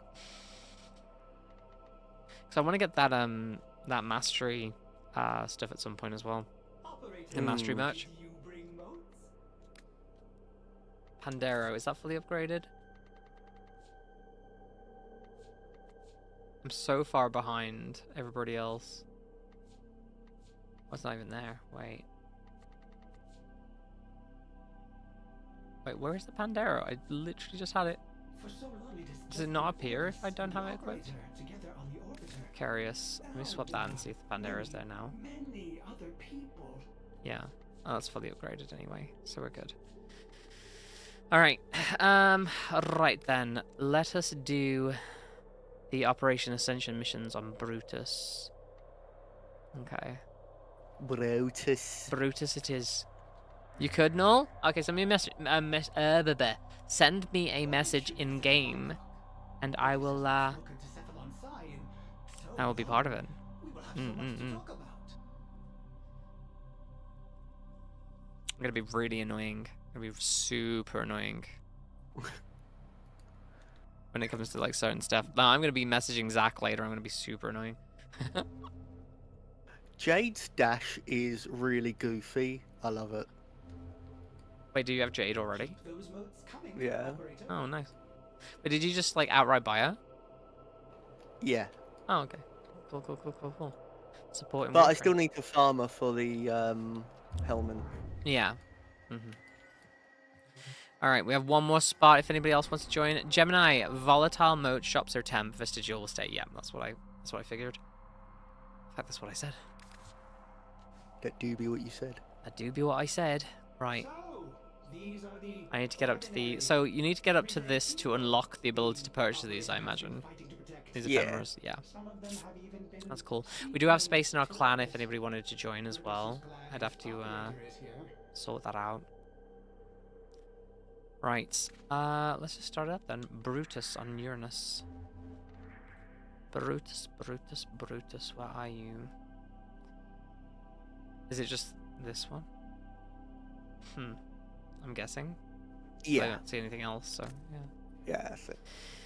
Operation Belly of the Beast. And I imagine you get more like on the steel path. I imagine there's a steel path version of it. Well, let's play the normal one first, and then Yeah. we'll figure that out. I kind of went into it completely blind and didn't really know what I was doing, but I still managed to do it, so I suppose that shows how simple it is if I could fumble my way through it. Is there I'm assuming there's no like museum entry for Jade then at this point. I haven't actually looked. Oh my god, look at that. Wow, look at that ephemera. Left of her is the motes in Ifa, this what is that cave. ephemera? Orders Oh, that's of the sheer Grendel Prime access stop Oh, cool. Pavos Granum. one. Nice. Ephemera wings. Listen, I just love the look of my kids, alright? Oh, if you look out the windows here, Yeah. you might see some spooky things. Spooky things? Yeah. What do you mean, spooky things? Let's just say they like turn the dial up to 11 with the size of certain things. Oh. Oh, there's one. Oh, wait, aren't those like the regular fish models just huge? Yeah. Yeah. They're massive. That's hilarious. All right. Okay, find moat collector. Here we go. I'm Oh, like giving... that. like the giant door The giant that the door? Stalker's ship goes out of. It's just a giant grenadier door down there. Hold on. Down there where I marked. Oh. Oh my god, you're right. It's just a giant grenadier door. Oh, I love how he reuses assets. It's so funny. Listen, I understand, like, it's easier. And To be fair, I will never be angry about it or anything. It's like, it's hilarious. To be fair, a lot of the stuff in here, like, is brand new. Wait, so are we supposed to be avoiding these light zero panzers and stuff? Those enemies? Are those the enemies that are like super buffed and we need to like not touch them? Oh no, you need to kill them. Just kill need them to kill 'em. quickly. Okay. Yeah. Well, or not quickly, because I mean they don't do insane amounts of damage. But Alright, well. if you stand still and the beam is on you constantly, then. Well, I don't seem to be doing anything to it. Oh, I've got the capsule. Where? Oh no, that's their dog. Oh, that's their dog? Oh, it's got the Jade buff. I was like, what the heck is going on with this creature? That's what it... Okay, so if you get buffed, it's yellow. Okay, got it. So there are these like green things to pick up. Yeah, picked it up. And then it's a deliver case it. of Deliver it just to the lob it. womb? Lob it at Yeah, the lob womb. it. Okay. I'm gonna call And it a then- womb. Where Null Run has marked, there's these special things. And if you activate 3 of them, it like triggers a boss fight. Okay. So I'll come down there. they're worth picking up. If you activate 3 of these sister beacons, Yeah. sister bacon. Yeah, Sister Bacon. You know what? I've never had a sister of Parvos yet, so if you see any more, mark them. I'll pick them up. There's one up here. They're quite easy to see because they're like really bright and they're on the like edges. Like if you look up. Well, you say that, but like I'm blind. You got this. I play with like the assisted colors and stuff on. So if you see any, mark it. There's one there. Hold on. Oh yeah, I see it. It's quite glowy, isn't it? But still. Oh, my first sister. Oh my god. All I wanted was a sister. I did another sister in I haven't got this modded. recently for the like for the new 2 weapons that they brought out recently. There's another one there. Find charges. Ooh. Wait, if I don't have a sister, will a sister appear? It's you'll see. Okay. All right, thanks. Wonderful stuff. I love that. I love that for me. Thank you. Oh, are we gonna see spooky? Oh my god! Look at the size of that one out the window. Jesus. That is a big fish. Where? See? Oh, it's swam by now. You know, It's in gone. the dorm zone, you've got that other room with the massive window. Yeah. I really want them to add like a giant fish tank into there, where you could have like a giant fish that would occasionally just swim by. I think that would be like so awesome. I want those lure fish. You know the ones we're talking about. Lure fish. The gold gilded ones. Oh yeah. Yeah, they're cool. Are they from Lure? I can't remember. Where are they from? No, they're from Venus. They're from Oh, Venus. no, there's another one swim by. Yeah, Oh these my are God. literally just the fish Boing. from Earth, but Oh. they've blown their models Whoop. up massively. Not that I'm complaining. I always like the idea that there's like giant fish, I love giant fish. like the giant shark. Wait, can you hold multiple of those moat things at once? I think so. I think I just picked up 2. Wait. I think if you put the Jade light through this, it should charge it as well. It does! Oh really? Yeah, I think I just stood no. on top of it. Or did you throw something at it? Oh, I threw something. Oh, god damn it, the exact time it like went over it, it like blew up and I was like, it totally does the thing! It didn't do the thing. It didn't do the thing. Would you prefer ability strength or weapon damage? Ability strength. I'm hardly using my weapons right now. Thanks. Oh, that's what you do with Jade, is it? Like giving... Oh, because it's... Yeah. Oh, yeah, they're in a support He frame, gives aren't like a they? buff. Yeah. Yeah, cool. Nice. I like it. Alright, so kill the green ones, take their stuff. Nice. Oh my god! No, no, no, no, no, no, no, no, no! I just fell!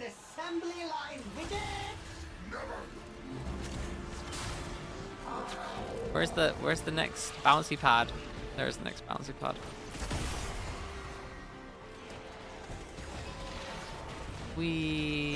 I'm back. Here's Or you one. can go as your operator and like jump up the sides. Oh, you know what? It's not a terrible idea. Or you can be like me and Null and just bring frames that can fly. Hi, Sport. Did you want to play? Oh, they're only like level 50. What's level 50? The enemies. Yeah. Like, I'm not even doing that much damage. Need to find But more. when I first did this, I was on Jade level 0 and all of her weapons level 0, and I saw the mission pop up, and I was like, oh, okay, yeah, sure. It was an experience. I can only imagine. I'm not doing that. I refuse to do that. God, I kind of like hate the fact that this lift just goes without me. Because it's giving me like a low level of anxiety consistently throughout this mission. Which But you is turn fine. around and it's just gone. Yeah. Yeah. Oh, while you do— Oh god. Big fish, big fish. Oh, there's 2 of them. A family. A fish family. How come I Yeah. can't see these fish? Because by the time I've seen that, you should be able to see them. Oh, but then again, the windows might not be like the same. You realise that they might not be synced either. Oh yeah, maybe. What's the deal with these Yeah. alerts? It's a new operation for rewards and stuff with the clan. Spork, are you in our clan? I can't remember. Another one. Oh, there's another one. Oh, here she is. Ooh, Gala server. Whose is that? Oh, so I'm guessing. I mean, I've only done this once, but I got someone completely different. I'm Oh, assuming.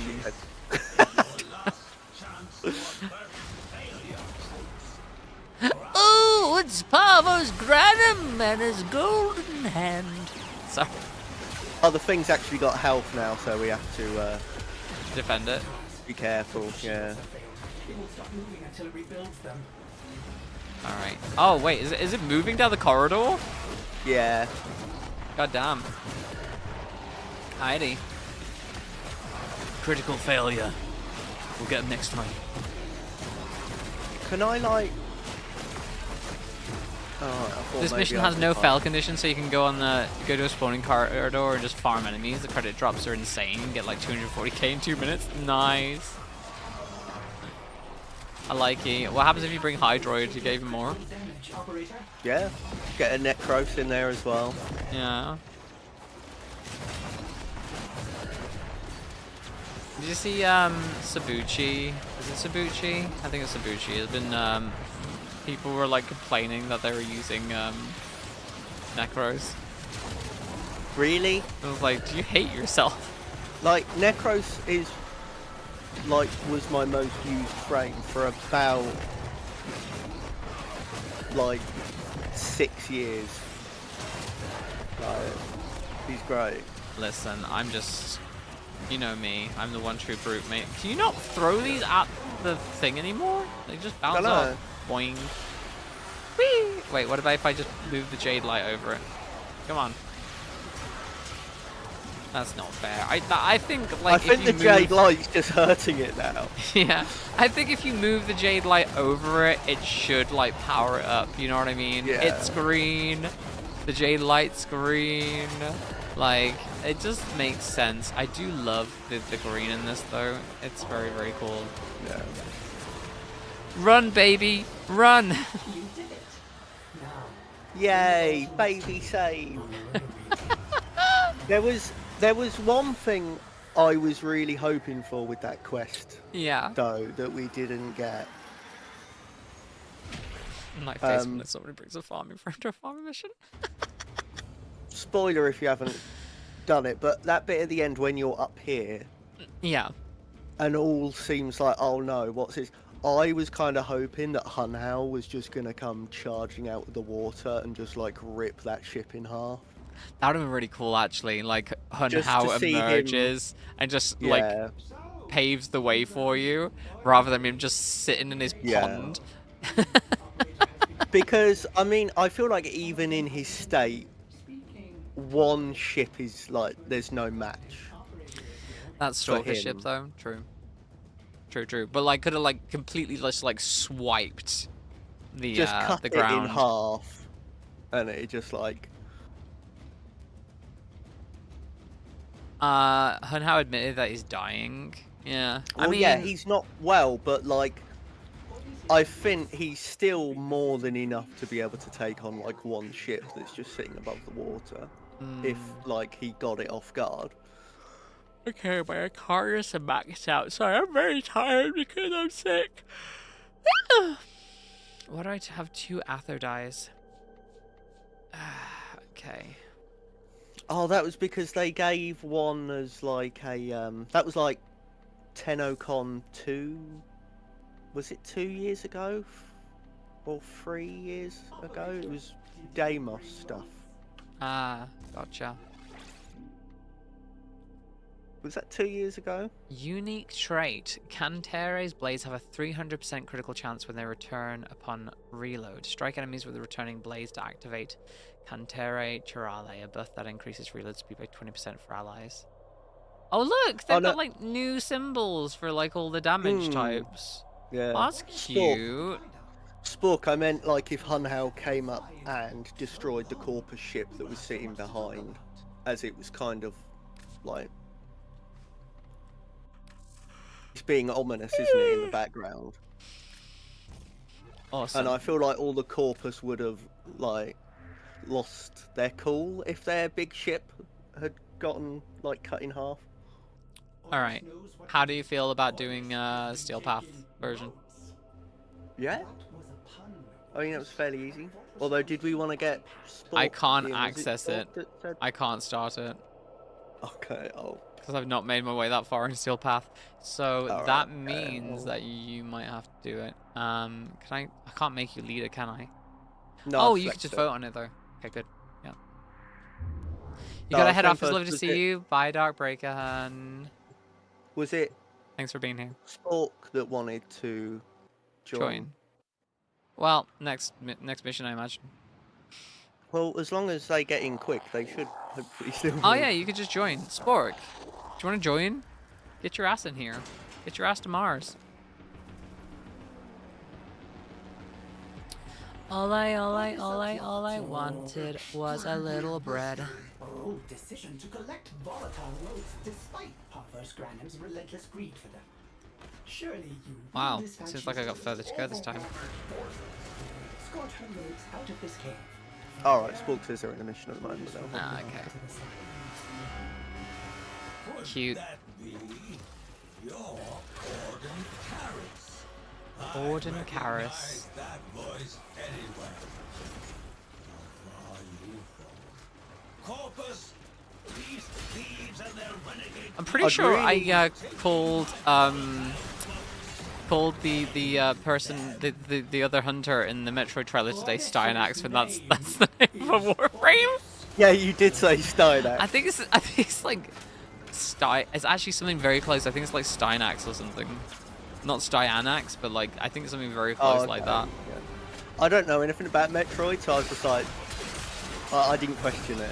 So I like, adore Metroid. Like that did actually look really good though. Like I don't have a Switch or anything. I've never played a Metroid game. Did you not see any of the that did Metroid look- playthroughs that I did like in the last several Yeah. years? Yeah, but I've never like played one myself, and Yeah. I've never seen one that isn't like 2D side scroller. Oh, Interesting. Actually, that's a lie.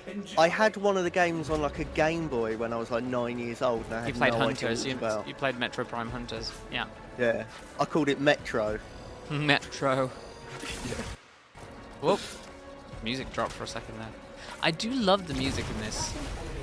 Yeah, they've really outdone themselves with the music for this one. I want. Oh, I'm so frustrated. Like, so I really enjoyed the mission, but I want more. Yeah. Yeah, I want more. But I'm guessing that there's definitely going to be more because they got a VA in and he didn't talk that much there. So I'm guessing, you know. I mean, of course which VA? The new Stalker. You mean Johnny? Yeah. Yeah. So of course there's gonna, and I am excited to see where it's gonna. Johnny wrote in my TennoCon little booklet last year. Oh, nice. Yeah. I think it was who's plapping plap plap plap. Get something like it was like guess who's plapping plap plap plag, which is a very Johnny thing to write. So also Johnny's in a dub I've got coming out that I'm working on. Ooh. And Quills and CGVA and Lucas, funnily enough, and Antonio. There's a bunch of people in that dub. I feel like you're just slowly collecting the Warframe cast. Well, technically Johnny wasn't part of the Warframe cast when I asked him, or at least it wasn't revealed yet, so... Well, he is now. So there we go. There's only one more name that I need to get. Well, actually tomorrow's it as well, funnily enough. Gotta get, Kim, too. Kim would be great. Yeah. Voice of daughter. I'm so goddamn lucky to know the people that I know. Like, they're so sweet. And I'm so glad too, because like, my friendships with these people, they're also friends with each other now as well, and I don't know if that would have been the case if I hadn't have like reached out to everybody and brought them together. Not to say that I'm a linchpin or anything like that, it's just really, it's really cute that they all know each other and like they all, I'm assuming, love each other. And not like romantic love, but like, you know, friendship love, you know, the way you love your friends. Like, I love my friends. Do you know what I mean, chat? Yeah, I get what you mean. Why do I expect Pavos just to go, aren't you tired of being good? Don't you just want to go ape shit? Old man, Mr. Grano, and you will find yourself in the void for a very long time. Please seek medical treatment. Oh my god, Ordis just said get therapy to Pavos Granum. That's so funny. He just said seek medical treatment, literally to Pavos. You were in the void for a really long time, my dude. Get therapy. Platonic? Yeah, platonic. Platonic love. Where's the other beacon? I haven't seen any beacons so far. Because I'm all the way at the top and I can't see the other one. Unless they like only appear when the elevator's at a certain. But apparently, I've like 2 of them have been touched. Yeah, I found. Oh, hang on, what was that? No, that was my imagination. Ordis is brutal in this. I love Ordis's lines. Come on, Warframe. We need more. We need more cephalons. More cute-ass cephalons. One day I will be a cephalon. Not in Warframe, just I'm just gonna turn myself into a little AI. Yeah. Wow. Wow. There's like a weird burst fire with this. What are you using? Oh, I'll get wrecked. Oh, sorry, that's my fault because I was just standing in the Jade light for ages.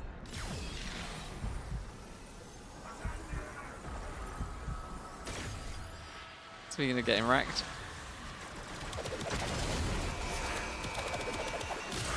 Yeah, like if you put all of these little knives into someone, like a moment later, there's like a burst of damage for some reason. Which ones are you using? Like Jade's knives thingies. Oh right, yeah. They've got the some Canter. Yeah, they've got some like passive thing on them. All the new weapons have got like cool passive. Can't remember what the one is for them though. Oh, there we go. Cool, we got more. Yeah, I'm on it. Oh, there's another volatile motes. Alert. Started. Cool. It was cool to see the operator get in the cutscene. It's been a while.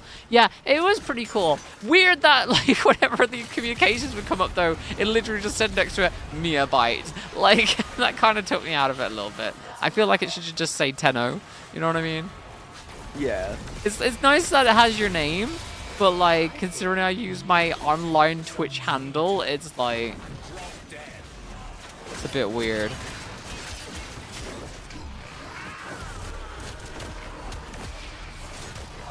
I'm kicking the sister's ass. Her ass whooped. Sorry, I'm Oh my god, I fell over? What is this? I mean, I guess Does this is the steel Jade path. light just go through like all mitigation? Maybe, I'm not sure. I think I was taking damage from multiple sources, maybe. I only have 280 health, by the way, so if I'm getting gas damage or anything like that, then I'm dying really quickly. Oh, right, yeah, true. Any kind of toxin damage, I'm cooked. You haven't finished the family stuff, have you, on game mode? Not for every single person, no. Oh. Most of them, like, is it Natiri? Not Natiri. What's daughter's name? Kaylee. Kaylee, yeah. I have hers. What the hell is Natiri? I have no idea what that was, but was it bad? I feel like if I Google that, it's going to be not safe for work. And as it's their first message in the chat. Like, Oh, Natiri's from James Cameron's Avatar. Got it. Well, I don't. Well, again, like you don't necessarily know, right? All right, no, hang on. I mean, you could have deleted the message, but you straight up banned the person. Are they still banned or are they unbanned? I don't know. You straight up banned them. Well, I mean, when I looked at the name, I thought, oh, there we go. Hang on. There we go. There we go. Sorry, Stinky Grease. I don't know what happened there. Because when I how am I going to grow as a creator if you just ban all the new people that are coming in? Because they said, watch Mysterious Girlfriend X. Oh, okay. Well, maybe that was ban worthy. Who knows? But then I Googled it. And it's just an anime. It's just an anime! Oh my god. Ivar, you're too fast on that trigger finger. Goddamn. Well, sorry that maybe my mind has been cursed from the internet, but when I think about Googling that, I feel like you're going to get something very different coming. Hi, everyone. Sorry, Stinky Grease. I don't think I'd ever... I never thought I would utter that in my lifetime. Sorry, Stinky Grease. Jeez, we need to be, like... allow people to reveal themselves as assholes before we ban them. That is a very sus thing to open with, yeah, but, like... Could be anything. Alright, next thing, I'll let your viewers, like, just... Yeah, let the rest of chat, like, eat them alive. If they Google summon and it's that's not on me anymore. No, well, it's not your responsibility anyway, is it? I still can't access Belly of the Beast. Do I have to make my way over there through all of these nodes? Maybe. Oh, to be fair, I'm actually, like... Hold on. I'm at Saturn already, so I could actually potentially work my way over there by doing teeths over here. Teeth. Teeth? Yeah, could do that. What's this? Oh yeah, then we can watch you go into a junction and get your head smashed against the window. Cool. Yeah, let's do it. If you don't mind, that is. Yeah, no, it's fine. Go for it. Oh wait, Spork, are you in here? Oh yeah. You're Yeah, down. they're in it now. Operator, did you bring motes? No, Ordis, I brought you nothing. Because it's what you deserve. We're making my way to the node so I can do it in my own time without other people having to help me. Making your way downtown. Yeah, making my way downtown. Making my way downtown. Hold on. No, I got a better version of that chat. The VIP that we're hunting is here. Find them and take them out. General Sargus Ruck has become a problem for our artifact recovery efforts. Several of our dig sites in this sector have been attacked and annexed by Ruck and his fleet. Take Ruck out. Too easy. I expected more. Oh my god. A challenge. Mine doesn't even come up! I'm so mad. Ruck is the Grineer's preeminent artifact hunter. Taking him out will cripple their artifact recovery efforts. Here you go.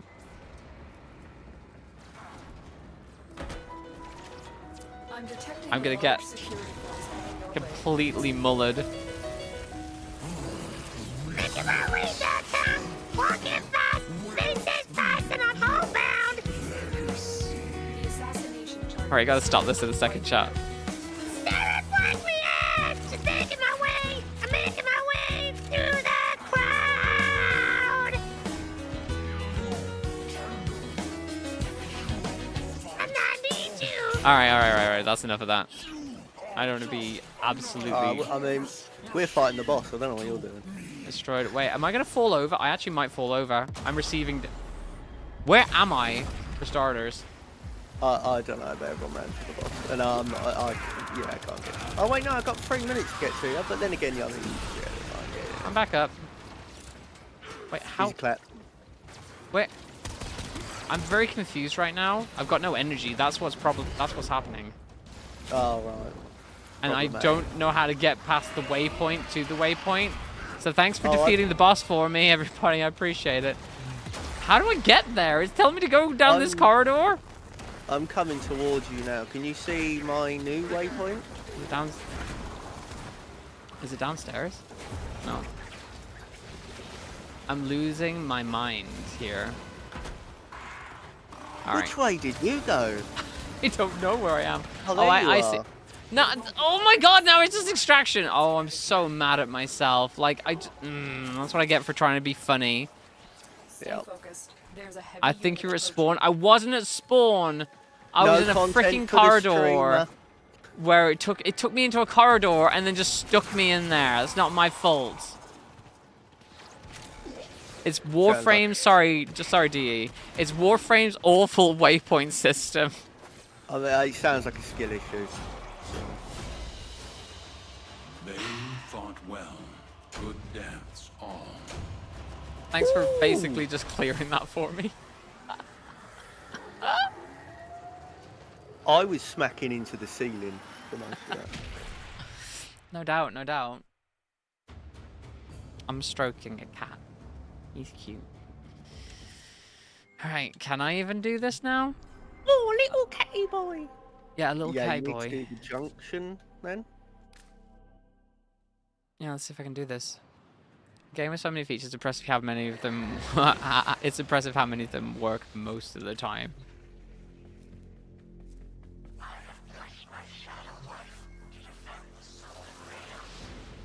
Oh my goodness. It's 1/2 of a Warframe. Oh, please don't steal my life. Oh my god, they're doing so much damage already.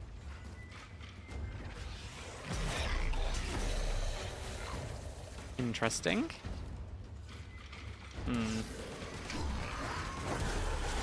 Okay, I guess I just don't get to use my other abilities, that's fine.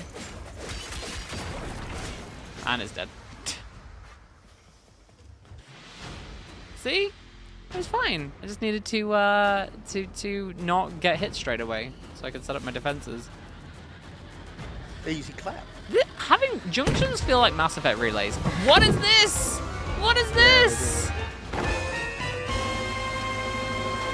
No! Thank you so much for the $20. Enjoy some poutine at Tenocon. At Tenocon. I appreciate that, hun. That's really nice of you. You need to head out, but thanks for the games. Thanks, Noel. I appreciate you. Thanks for joining. Yeah. Are there any other ship decorations that you can pop on the front of your ship at the moment? Yeah, you can get the eyeball. The eyeball. Oh, yeah. Wait, do I not already have the eyeball?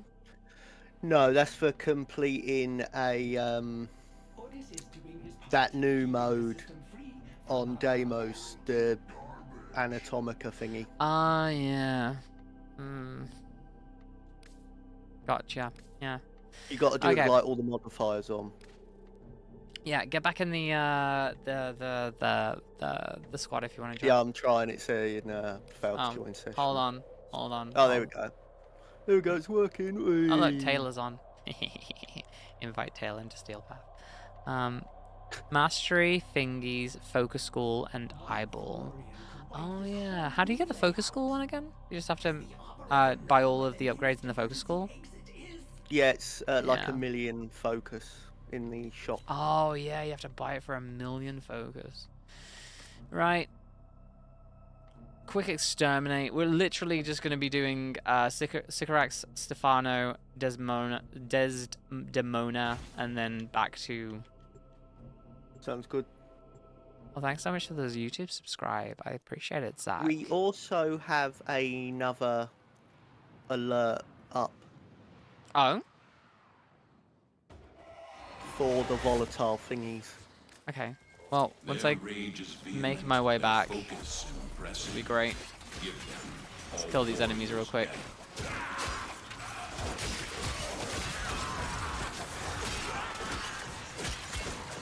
This should be pretty easy.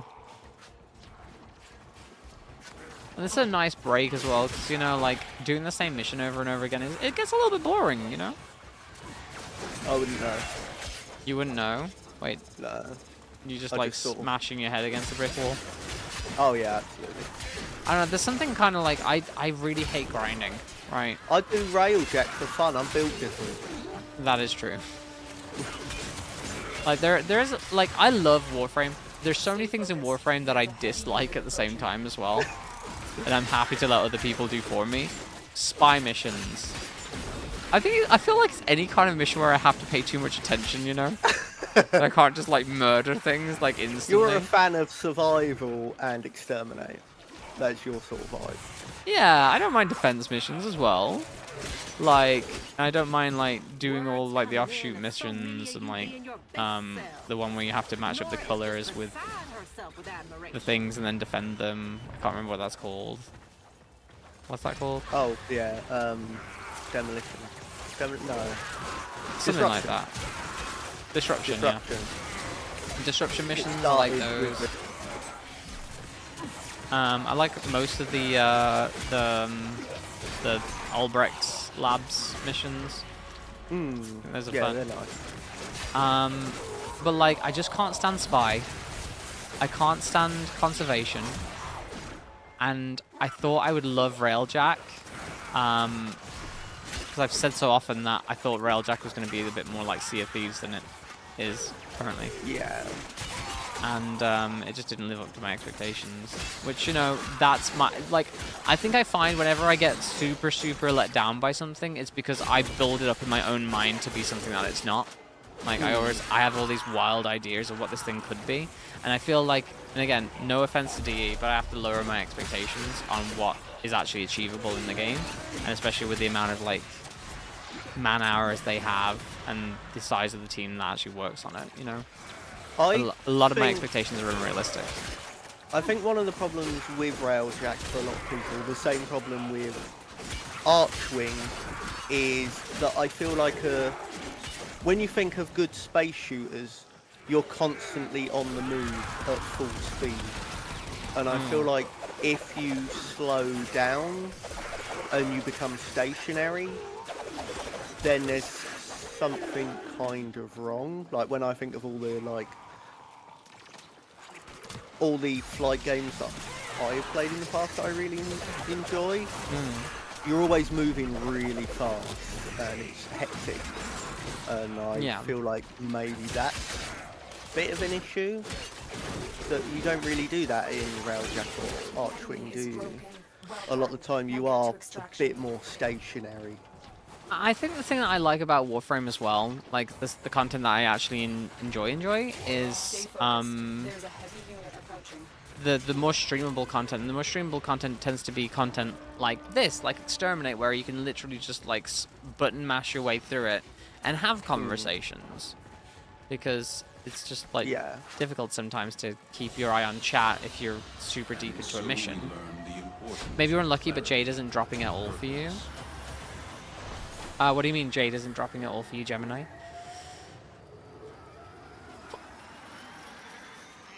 You mean the little thingy majiggies? The pickups? Because you're getting them from completing the mission, aren't you? Like the bits that you need for Jade? It might be one of those things where you have a chance of...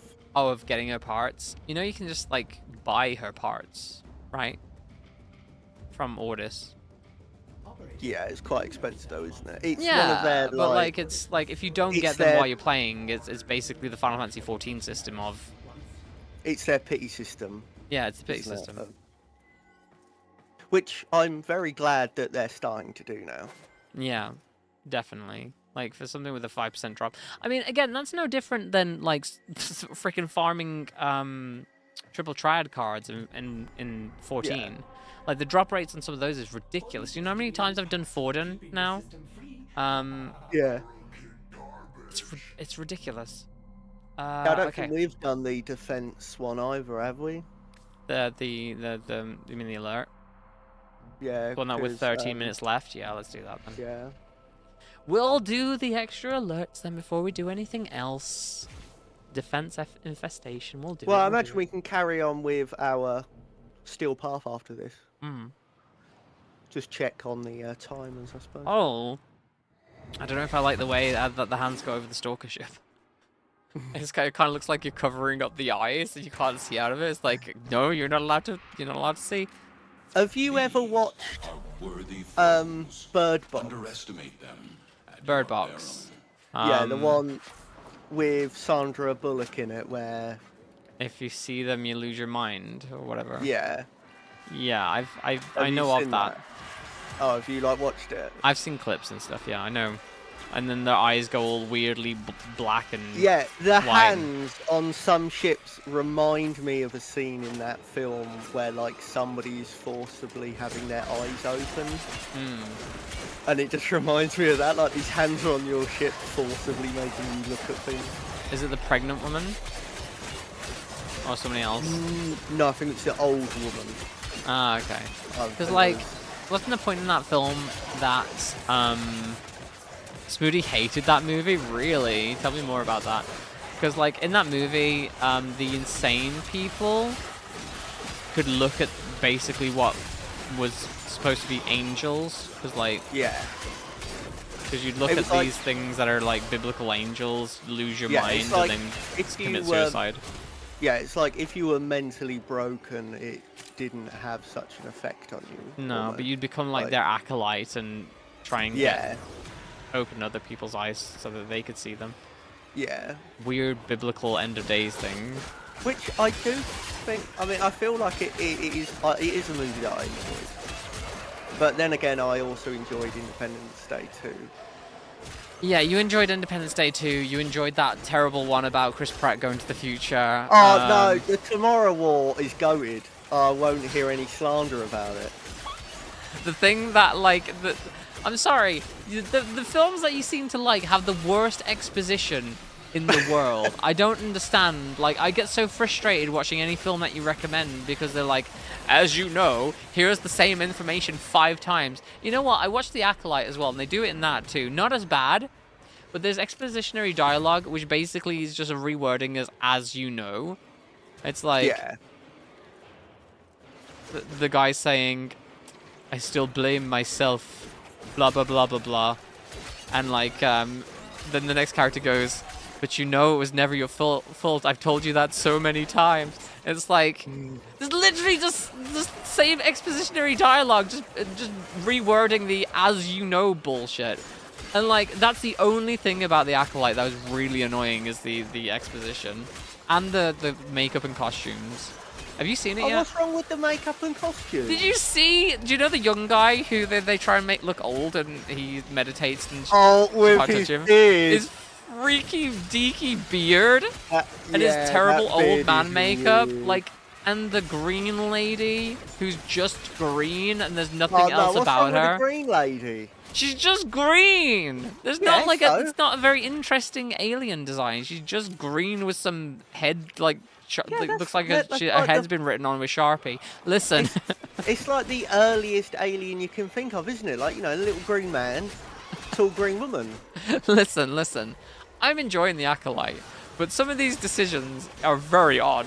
Like, I do like how many aliens there are in the Acolyte. Yes, me too. It feels like with a lot of the other shows, or, you know, movies where the vast majority of it is just humans, and it's just like, well, no, there's like a galaxy populated with all kinds of life. It's nice to actually see a lot of them. Yeah. So, some person, because I put out a tweet about the Acolyte and how I was enjoying it and how it was good actually, and like it's not terrible, like people are saying it is. And this person was like, gets on my case. And saying like and posts like a skit, and they were replying to like every single person. This person's a transphobe, so I'm not going to listen to what they say anyway. But they posted this skit, and it's from a channel called like Star Wars Theory or something. Oh God, not Star Wars Theory. Are they terrible? Yeah. As soon as awful? you said that, I was like. And the whole skit, I watched it because I was like curious, like what the hell are they gonna say? What the skit's supposed to be? It was just literally just them, just a giga chud. Oh my god! I mean, they seemed like it. It was just them redoing the opera scene out of Revenge of the Sith, right? Right. Yeah. And like they just redid the whole opera scene word for word until Anakin at the end was like, "Oh, but the Jedi also told me about this other story about how witches could do that too." And they actually made twins, so now I'm not the first. And like, it's like, is this supposed to be funny? I don't. You just recounted. You redid an entire scene, and like you just said stuff that happens in the Acolyte, which sounds super normal, and like it doesn't. It didn't make any sense to me. I'm like, how is it? Like, what's the comedy in this? Because, like, to me, the comedy is, he goes, like, what happened, Palpatine's like, what happened to them? And he's like, there was a fire, bricks. And apparently people losing their minds in the comments about that line, saying there was a fire and bricks for some reason, which I'm assuming one of the talking points that they have is the place got set on fire even though the whole place is made out of stone. And I just thought, well, one... Space brick, we don't know. No, it's not even that. It's not even that. It's the fact that, one, that flashback is from Osha's point of view, and she just, like, a lot of stuff is not explained, and that's the entire point, right? That's the mystery. Yeah. They don't explain any of what happened, and I'm assuming that we're going to get more information from May later on in the series, right? A few episodes later. May's going to be like, that's what you thought happened. This is what really happened. In fact, the Jedi blew up the place. Maybe it was Sol or something, like, who actually committed a bunch of atrocities, because he seems like he's too nice, if I'm honest. Who? Sol, the I Asian think he's hiding some dark stuff. I think he was like one of the key people in like screwing it up, if I'm honest, because he's way too nice. we're gonna do defense, steel path defense. It's gonna be awful. I'm sorry. Yeah. The one thing that I have a problem with the Acolyte, and I've seen very few people actually bring this up, like, in the way I'm about to, and it's the issue that I've had with not a lot, but a few things with Disney is I feel like what George laid out isn't quite being respected, in the sense that he grounded the characters in their hierarchy of power. like What do you mean? Palpatine was the most powerful. No one was more powerful than him. Yeah. Vader was, you know, there was stuff Vader could do, but there was also a lot of stuff he couldn't. Yeah, well, that's because he was like severely injured, right? So. Yeah. So like, say with the 6 films George did. Yeah. When I was explaining this earlier to my dad, because I was telling him about the discourse of what Star Wars fans are being like, and he like couldn't believe that people are like that sad to like hate watch a TV show when they know. Do you know what's so funny though? Some people aren't even hate watching it. Some people are just mad at it because other people have told them to be mad at it. It's like there's people arguing with me about the Acolyte. One, they haven't seen it. They've only seen what other people are saying about it, and they literally like I'm not like they were talking about Assassin's Creed as well, and Assassin's Creed being woke, and I'm like. Or maybe, I don't know, maybe wait until it's out and play it and then see what you think of the game after you've played it. And he's like, no, I won't be touching that. And I was like, wait. Have you even watched The Acolyte? And they were like, no. I'm like, what are you talking about? Like, you haven't seen the show and you're speaking on something that you have no knowledge of because you've listened to some stupid assholes online. Sorry, I get really upset over this stuff. But, yeah, what I was saying was, so, you know, Lucas sort of grounded everything. Like Palpatine was the most powerful. Sorry, much I'm screaming. Vader, you know, had his strengths and his weaknesses and all that, but they were very grounded in what they could and couldn't do. Yeah. And the original trilogy and the prequels, you know, it's all about Anakin turning to the dark side because he wants to learn the power to save the person that he loves. So the entire thing is set around force healing. He wants to learn that power above anything. Yeah, and he wants to be able to stop people from dying, yeah. He never manages to do it. And you don't even really see Palpatine actually being able to do it because, you know, I mean, look at everything that happened to him. But then, because like the thing was, it was Palpatine's line being like, "Listen, we'll discover that thing together," but you don't necessarily know if he was telling the truth or just bullshit. No, you know. But then Disney were like, "Oh yeah, Rey knows how to. She just learns how to do it." And the one that actually bothers me more than Rey knowing how to do it is Kylo. Grogu. Oh, Grogu. No, Grogu knowing how to do it. How did Grogu know how to do it? Well, I'm assuming that force healing is just like a light side power, which is why Kylo can't actually do it until he comes back to the light. And that's why Anakin and Palpatine could never figure out how to do it because they're Sith. I mean, yeah, maybe, but I don't know. I just... Also... You see where I'm coming from, though? I understand where you're coming from, where it's like... It like, cause a lot of the writing in that, especially the not The Last Jedi, the one afterwards, The Force Awakens, not The Force Awakens, the, God, I can't remember what it's called, but the third one in the trilogy. Rise of Skywalker. Rise of Skywalker, like, that's, I don't think everybody's agreed that that's a terrible film. As terrible writing, I don't think anybody would say that that's a good film or a good way to have ended the series, right? No. Like, visually, it's incredible, but, like... Yeah, when you start diving into it. Like, I've seen a lot of edits of people doing how they should have done the end differently. I can understand Grogu having force healing because you don't know what Yoda species is capable of. Right? Yeah, but then you never... I mean, so I'm not one of those fans that's, like, seen all of Rebels or, like, read books. Or, like, I've seen the movies and the shows and, like, played a lot of the games. This is me, too. But, like, somebody was in my comments saying, I think it was Darth Revan's teacher or something, master, I don't know what their name is from KOTOR, but like they did it better. I had to look up what the character name was and it was like, oh, it's a KOTOR thing. I've never played KOTOR and I don't care because it's not canon. Yeah. It's probably a really good game. A lot of people say it's a good game, but at the same time, it's not canon.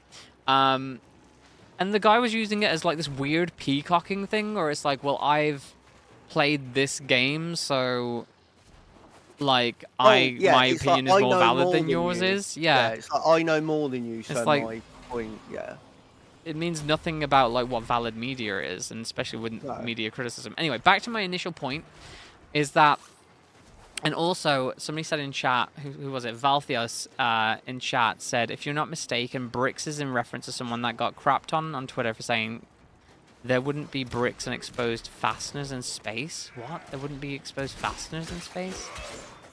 I don't know what that is. What do you mean fasteners? Like... And I'm not sure what that's in reference to. But anyway, if they were making fun of that, it's like... The comedy from that video then comes from recounting a bunch of stuff, saying things about the Acolyte that should seem to hate for some godforsaken reason. I don't know why. Because, like, at this point, they're literally not even giving it a chance, right? They see a diverse cast of characters and they instantly say, this is woke BS. They're and never I won't. going to like it. Yeah, like, it doesn't matter if it's the best story in the world. And even I'll admit the writing isn't the strongest. But as far as Star Wars goes, it seems as close to The Last Jedi in its, like, direction. It feels like a spiritual successor to The Last Jedi. Like, in terms of the things that it's trying to say about, like, the Jedi. Yeah. That they're not morally... Oh, it's Torment coming after us. Oh, it's Steel Path, isn't it? Okay, sorry. Yeah. Yeah. So, what was I saying? What did I say? I can't remember what I said. Oh, I've got the same thing as you. I can't remember either. What did I say, chat? What was the last thing I said? And that person is a safe target for them to pick on. You've not seen any of this, but you know someone said something really dumb about the existence of something that would absolutely exist, and they hate it because it's woke, not because of anything that actually happens. Exactly. This whole idea of, like, Anakin being special or being the first doesn't even, like, he's the chosen one, right? But, yeah. like, that's just a prophecy because he has a very high midichlorian count and he was born of the Force. Like, I do have a problem with that they were able to do that, because that's the other thing for me. I felt like George set that up as a thing where these two, Plagueis and Palpatine, were so powerful. They just about managed to do it. How like, far before is the Acolyte set, though? It's like 100 years. 100 years, right? But this might be the backstory of how Darth Plagueis learned it in the first place. I mean, yeah, it could be.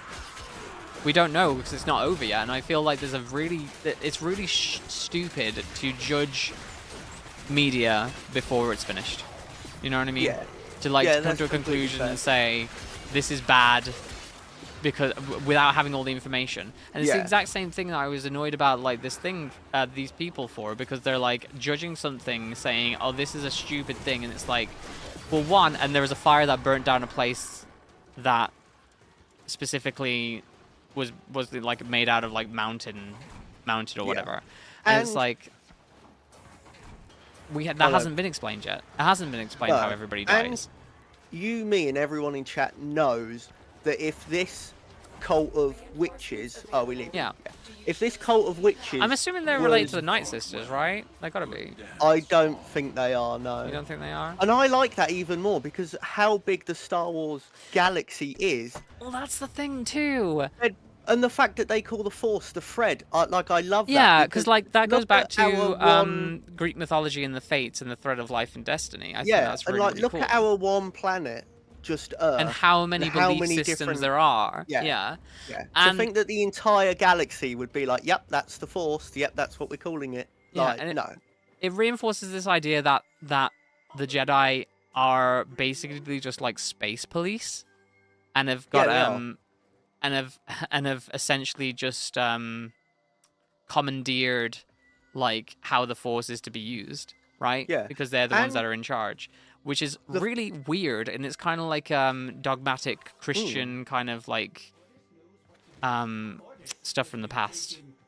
Yeah. Not colonizers. Well, it is kind of like colonizers, I guess, a little bit.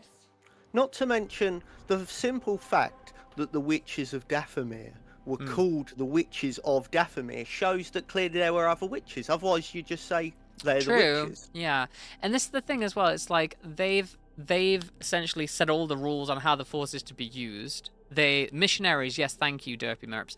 They steal children and bring them into their order. Well, they essentially abduct children and bring them into order. And from what it looks like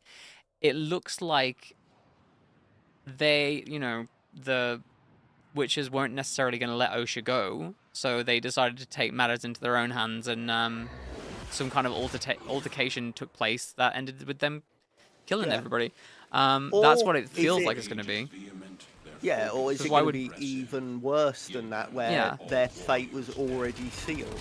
Yeah, like from the beginning. Like, that's the thing. Like, why would May be so angry? I mean, she does have like some dark side tendencies, as you can see, and she wasn't ready to kill Osha like pretty quick. But at the same time, we don't have the other POV of what the hell happened after Osha was locked in the room. So. But yeah, the other thing I was going to say, if the you haven't heard a Star Wars discussion in months, you're loving this. I'm glad you are. Yeah. If those witches, who, all women, obviously, witch. A lot of people of different ethnicities in there, and obviously, all these people hate that. If that had been a group of guys who were like brawly warriors, who it would have been. They would have been fine. Yeah. Yeah, people would have been like, these if it had been a man and a woman who would like force made two twins, they would have been like, oh, it's like the twins from the sequel series, like the kids, like the Skywalker kids. They would have loved that. But even if it wasn't that, even if it was just like all guys. Yeah. It couldn't have been two gay guys together. They would have lost their minds at that too. Oh yeah, but if it was like, they the Force, magic, stuff happened. All these people would have been like, yeah, this is quality. But because it's women, they're like, oh, can't be having that. Yeah, it's unfortunate, to be sure. Good. Now start the pumps and flood this place.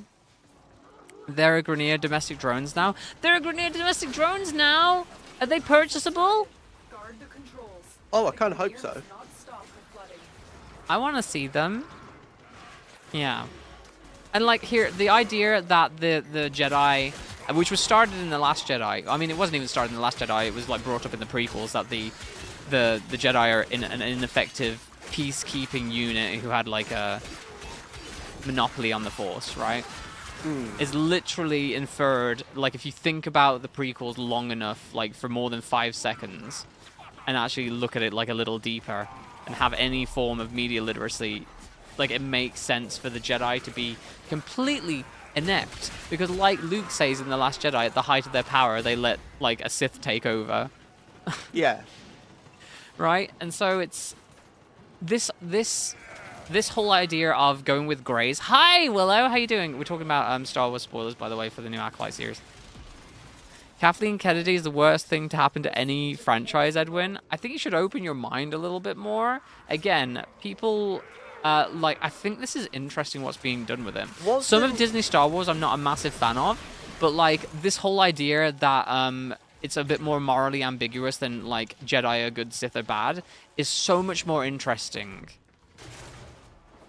than anything else.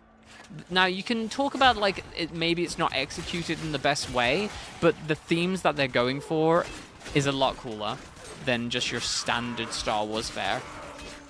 And I think a lot of people need to let go of that. Like, I look at The Last Jedi, and when I watched The Last Jedi, I was in this mindset of, like, I know what I want out of a Star Wars film, I have these expectations, and that's why I didn't like The Last Jedi, because at the time... But the more I think about The Last Jedi and what it was trying to do, the more I appreciate it. Like, it makes sense to me more so now that Luke would have grown bitter over time. Because if you look at it in isolation and say that, like, Luke, tried to save Darth Vader, who was, like, an irreparable human being, and then he had a moment of weakness, and then he got, like, super bitter and, like, shied himself away and shut himself off from everybody else. Yeah, that'd be super weird. But if you look at it from the point of view that he was a kid that really, like, loved the mythology of the Jedi, right? He really loved the mythology of the Jedi, then found out that his childhood friend was a Jedi and that the Jedi were real, right? And then after that... If you follow the yellow pipe on the wall, that'll help you get through this place. Oh, I see it. Yeah, sorry. I'm not paying attention. Yeah. So, Sorry. Luke, absolutely, as a kid, in love with the idea of Jedi, like this mythological peacekeepers who may or may not have existed. Then finds out they're real through Obi-Wan. Then tries to embrace their teachings and become a Jedi. Then tries to put his own school together to, like, put his teachings together. That goes to shit. Then doesn't necessarily go into hiding straight away, but, like, I'm going to find out more about the Jedi, because, like, in that time period between Return of the Jedi and Force Awakens or whatever, he's going after, like, Jedi artifacts and things, as seen in that game, that pilot game, right? Squadrons? Yeah, Squadrons. Doesn't Luke go after, like, a bunch of different artifacts and, like, makes an appearance in that, having done that? Is that not a thing? It's too long since I played the story. I don't remember. Yeah. Anyway, in that time period, Luke's collecting Jedi artifacts and books and stuff like that, because that's why he has them in other things. Where am I going? Am I just going in circles? I think I'm going in circles. I'm following the yellow pipe, and I'm going in circles. Where am I? Are you on the right side? I'm following the pipe. Good work. Who's Malice going after? I don't know. I'm underwater, so he's gonna have a time going after me. Like, I'm following the. You told me to follow the yellow pipe. I'm following the yellow pipe. Wait. Yeah, but like you got. Oh, I think you're going the right way. Oh wait, no, you're going backwards. Yeah, you want to go that way. Although I am looking at this like 10 seconds. In. You might have to come and get me because I'm super lost. I got a feeling Malice is on you. Yeah, I've got a feeling too, but I'm underwater, so I can't do much. We're just chilling and we're fine. Alright. Hold on. I don't see him anywhere. No, I don't know how to get to... Yeah, you're on the right side now. Oh, am I? I mean, I think so. Okay. Are you? I don't know. I think I'm going backwards now. Yeah, no, you're going backwards. I'm going backwards. Yeah. True. With access to records before the Empire, you can see the failing of the Jedi from our outside view. Yeah. So basically, he's sold this myth that the Jedi are these cool people, right? Oh, here's Malice. I'm killing Malice. If you want Malice's stuff, you're gonna have to come back here. Unfortunately, I'm very sorry. I've got no idea where that is. Okay, let me go down into the water here. Maybe that'll do wait, it. hang on. I do love this tile set, but it gets real confusing, some of them. Oh, here we go. Wicked. Think I've done it? Is this it? Right. Oh, this looks more like it. Wait, no? Wait, did I go even further back? You're back to where you just were. Wait, did I literally manage to, like, find my way in the opposite direction? Yeah, you see where me and Spork are? We're on the side you want to get to.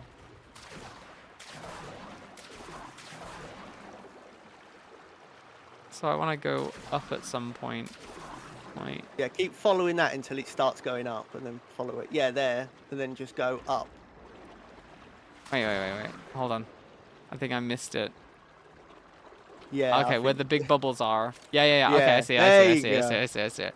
Wait, I was just here, and I jumped back in and went back again. No, it's just alright. Shut up. We're leaving. You got out, killed Malice, and went back to the beginning. Anyway, so yeah, if you think about it in isolation of, like, you know, Kylo, like Ben, you know, he had a moment where he thought about pulling his blade on Ben, right, and that screwed up everything. And then he goes on this mission to be like, listen, I need to, like, probably find more artifacts, find more things about the Jedi. This is all fan fiction in my head now to fill in the gaps, right? But then he realizes, again, like he said, at the height of their power, the Jedi are essentially a sham. They were these peacekeepers that stole children and, like, turned them into police, essentially. It's like if the police force here abducted children and made them police officers, right?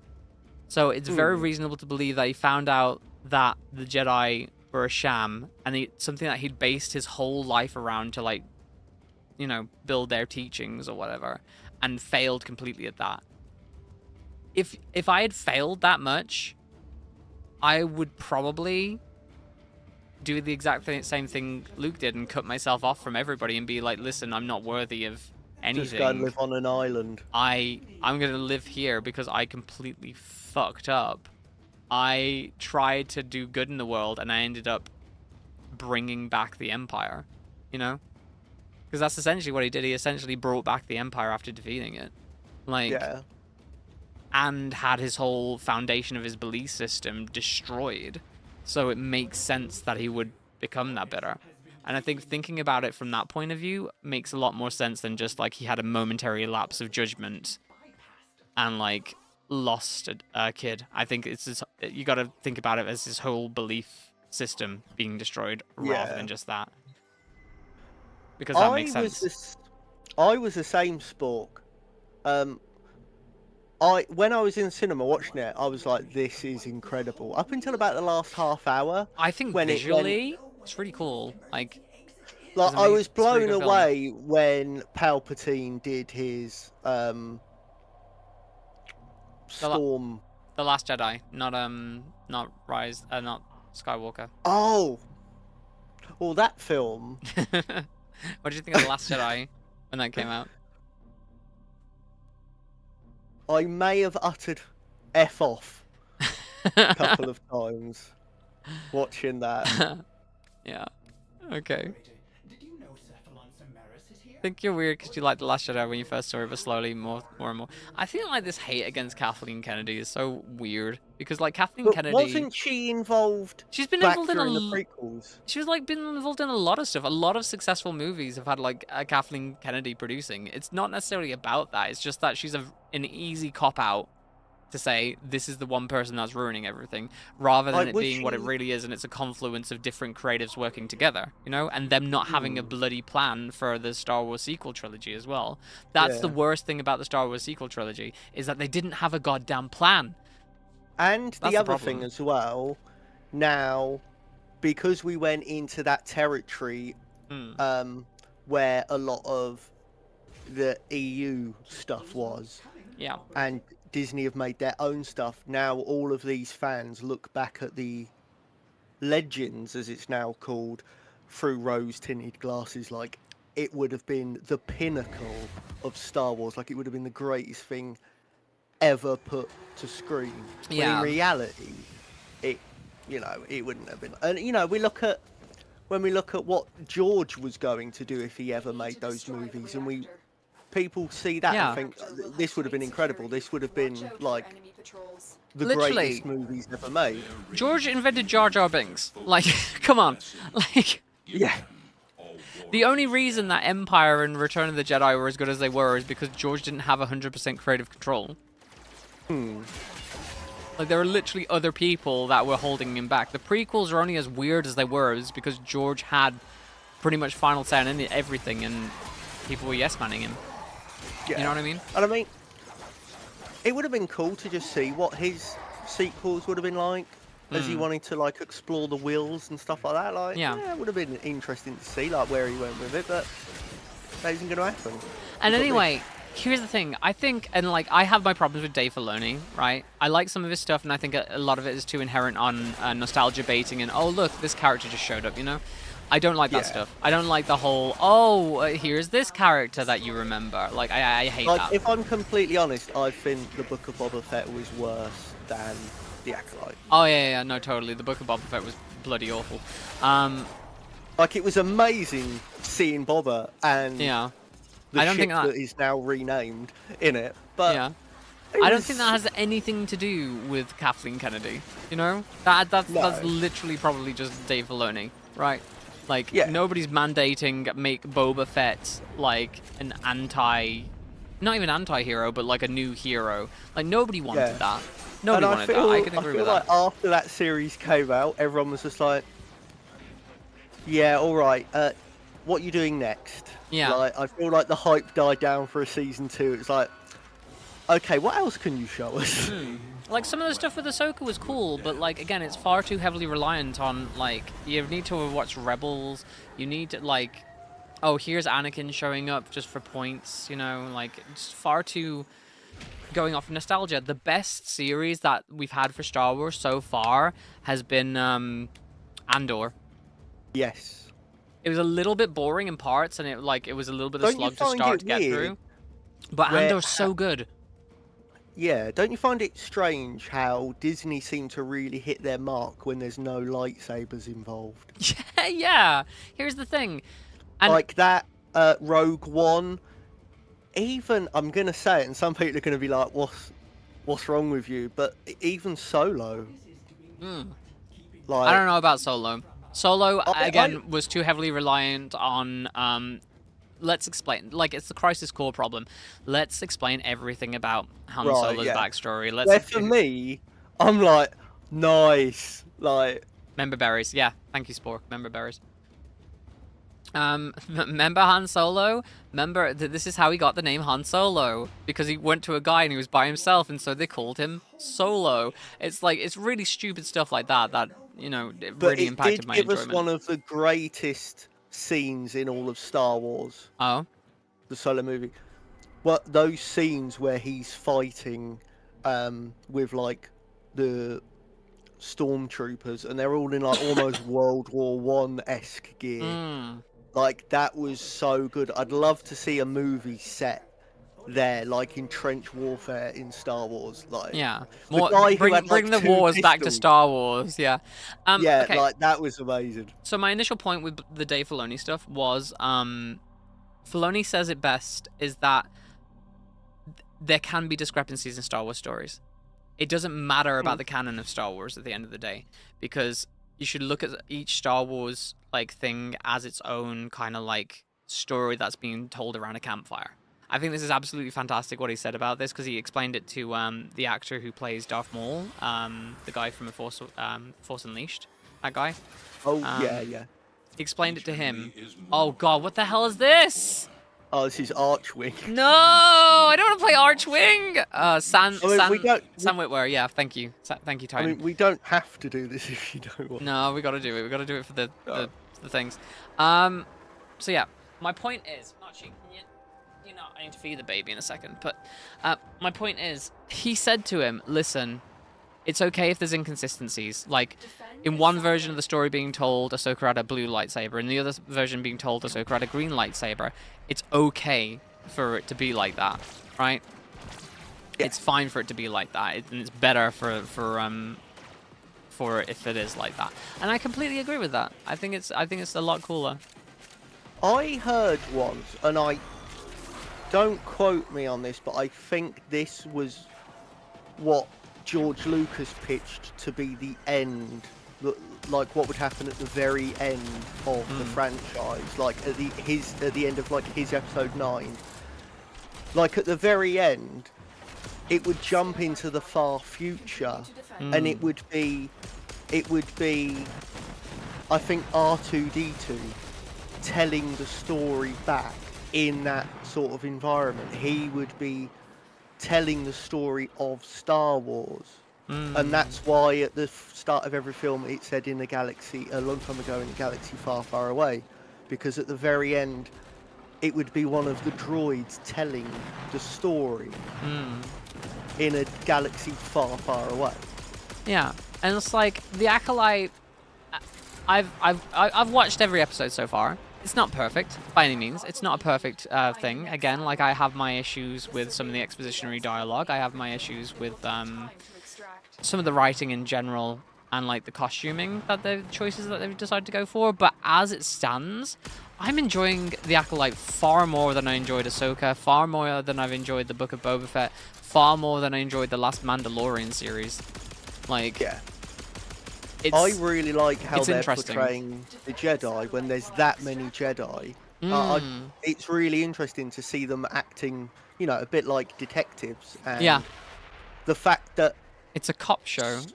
Yeah, the fact that someone quite important can die, and it's sort of just business as usual. It's like, oh, well, we need to go and investigate that. I kind of like that. And I've heard Who's the woman that's made the acolyte? The woman with glasses. I don't know. Like, I know nothing about the actual like production company behind it. Right, because I've heard that she's interested in making like a movie set during the Old Republic. Yeah. And I actually seeing this, I think, yeah, she might actually be quite good at that because there would be lots of Jedi and lots of Sith, and I like her take on the High Republic. Also, can I just like say that I enjoy some of the scenes that are like weirdly comedic, like when the guy who plays Jason in The Good Place shows up, and he's just the weirdest guy. Oh, we didn't defend it properly, apparently. Apparently not. All right, let's not do this mission. Yeah, that was Steel Path as well. Oh wait, is that because I had Steel Path toggled on? I think it was Steel Path. They were level 100. It was the alert. I did the alert. Oh right, maybe the alert was just high level. Let me turn off Steel Path and see if that brings down the alert. Difficulty. Yeah. Are you talking about the who is he? Oh, was he the guy at the shop? Yeah. Yeah, he was great. Yeah, that did make me burst out laughing. He's Jason from The Good Place, and like in my headcanon, because the way he plays the character, it's very much like Jason. I just assumed it was just Jason from The Good Place reincarnated after going through the door and ending up in the past of the Star Wars universe. Yeah, I wasn't paying attention either. I think it's very funny. All right, mobile defense. Oh, these are both freaking Arcwing missions. God damn. Yeah. You didn't realize, but I knew he looked familiar. I was like I didn't recognize him at first because of like the weird facial hair and hair. But then like I heard the way he was speaking, like his pattern of speaking and his voice. I'm like, is that the guy from The Good Place? And I was like, yo. Also, I absolutely love the young Jedi Padawan character, the alien-looking one with like the white and red. Jackie. Is that her name? I didn't. Yeah, see. This is the only thing. Like I've not been paying attention to names, but like she's I British. love her. Yeah. And like she doesn't she's not taking any BS either. She's like very matter of fact. You know what she reminds me of? She makes me think of what Mousy would be like if she was a Jedi. Oh my god, you're not wrong actually. It was like the guy's ready to go in. The buff Jedi's ready to go in and like knock some heads together, and she's like, or we just send her in. Yeah. Do the smart thing. Yeah. I absolutely love that. It's great. Yeah, she's probably my favourite character. Well, actually, no, Sol is, because I just love his acting, but I feel like he's going to turn out to be... Yeah, one of the things that I saw... Yeah, Sol gives me he's going to turn out to be a bad guy vibes, defo. Because he's too nice, you know what I mean? He's too nice, and he was too nice in the flashbacks as well. He was, like, very, very caring towards her. But at the set, and he's like, oh no, everybody's dead, we have to go. But at the same time, it just feels like he was the one to have, like, killed everybody, you know? Yeah. And then runs into the next room. Does he really have a good heart, but he's sort of there, he knows what's happening, but he can't do anything about it? And maybe, but I think he knows more than he's letting on, though. Oh, so. Yeah, I think he does. Yeah. Because, like, it would have been far easier to indoctrinate Osha that way, so... Yeah. You know? You didn't realize, but you knew he looked familiar. Yeah. Thanks so much to these follows, by the way. If you're enjoying us talking about Star Wars while playing Warframe, consider subscribing to the stream if you like my anti-chud takes. Yeah, where are we going next? All right. So, yeah. That was the other thing I saw as well. Some people were like complaining about the fact that he's saying that no, May is dead, whatever. And then as soon as he sees Osha and like she says May's alive, he's like, I believe you. Like they couldn't turn their brain, they couldn't like reconcile the idea that he trusts Osha enough to change his mind on something that he thought he knew. Or he knew all along, and when she said it, it just confirmed it for him. He was like, yeah. I mean, he did say that he thought she was dead to the others, but like, yeah, putting the trust in her. Like, who was his Padawan? Like, when you're, like, a trusted person tells you something, but this is you're going to be like, isn't it? All right, I believe you. Yeah. People aren't looking at this and thinking, yeah, that's plausible. People are wanting to They're hate looking it. for faults. They're looking for something to pick apart. Yeah. Again, zero media literacy. And you just can't, so you can't argue with these people because they want to hate it. Also, they haven't even, like I said, they haven't even watched it. No. There's people arguing with me about the Acolyte who haven't even seen it. And that's the most annoying thing, I think, is that, like, and this is the same thing that happened with Forspoken as well. I really had a good time. Oh, my controller just died. Give me a second. I need to get my thing for it. I have the data. Move on to the next target.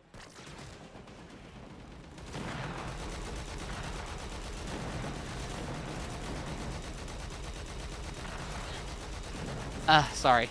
Plugging myself in. I had the same issue with Forspoken as well. I enjoyed Forspoken. Was it the greatest game in the world? No. Was it the worst game in the world, like everybody was making it out to be? No. It was a pretty decent game for what it was, right? And, pardon me, sorry. Bratwurst is repeating on me. I had a lot of fun with it. And a lot of people who were coming into the Twitch channel at the time and complaining about the game hadn't played it themselves, hadn't touched it, because they were going off of what, like, anti-woke chuds were saying again. Because, God forbid, a game have a female character, like a female POC character in the lead role, right? With some, like, Marvel-sounding dialogue. These are the exact same people that, if today Rogue One was released, like now, they'd all be calling it woke and how bad it was. Even though, like, that's probably the best. That's definitely the best movie I think Disney have released for Star Wars. I would say Andor tops it overall, personally. Yeah. But back then, everyone was praising it, absolutely loved it. And it doesn't feel like that long ago. Now... Sorry, go on. Yeah, no, I'm just saying it doesn't feel like that long ago, but now people just seem to be consumed by this, like, anti-woke nonsense. Yeah, it's really disappointing. Edwin, I'm actually super interested to get your perspective on the new Assassin's Creed game and your thoughts on that. I'm not gonna share my thoughts yet, but I want to know what you think about it. Because, like, I'm not saying I'm judging you or anything like that, but I'm really super interested in hearing what you have to say about that, considering that you think that Kathleen Kennedy is the reason that Star Wars is bad.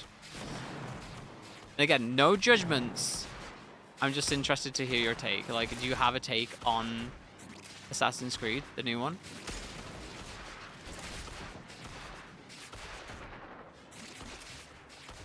We can have nuanced conversations here without jumping to conclusions.